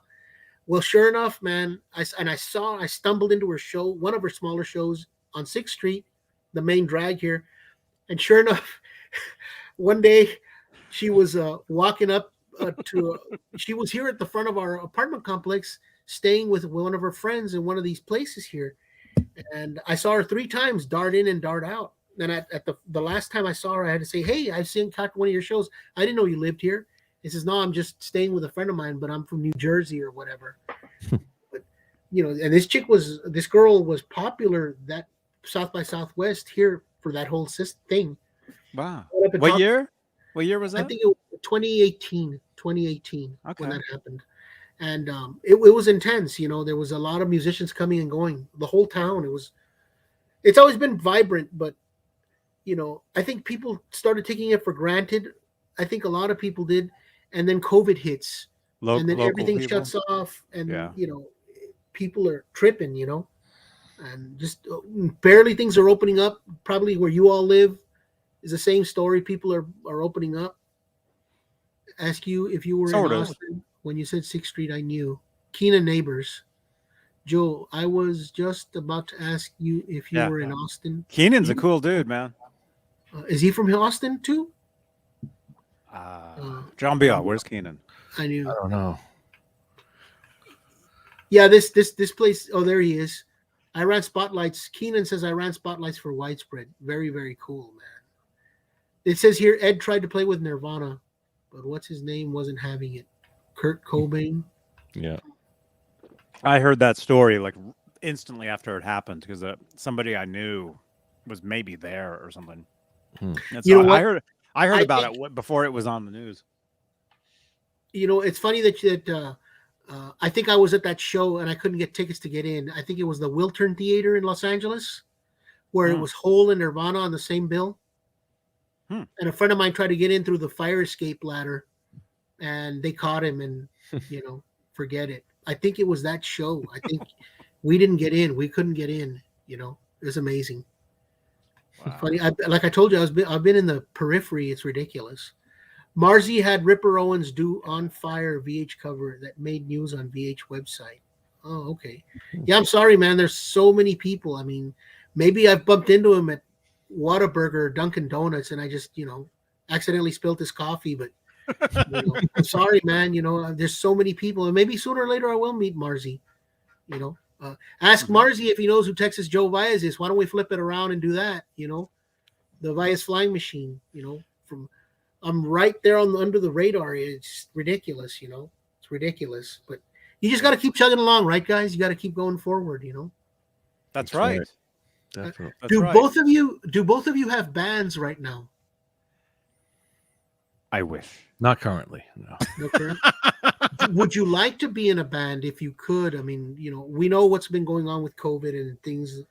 Would you guys like to be in a Some of band? my, Or is yeah, it I would. time. Yeah, Time is money? I always had fun with playing with a band. Definitely. Yeah. And so you guys have been in bands. My fiance is a musician, and we jam together. Playing Wait a music minute. together.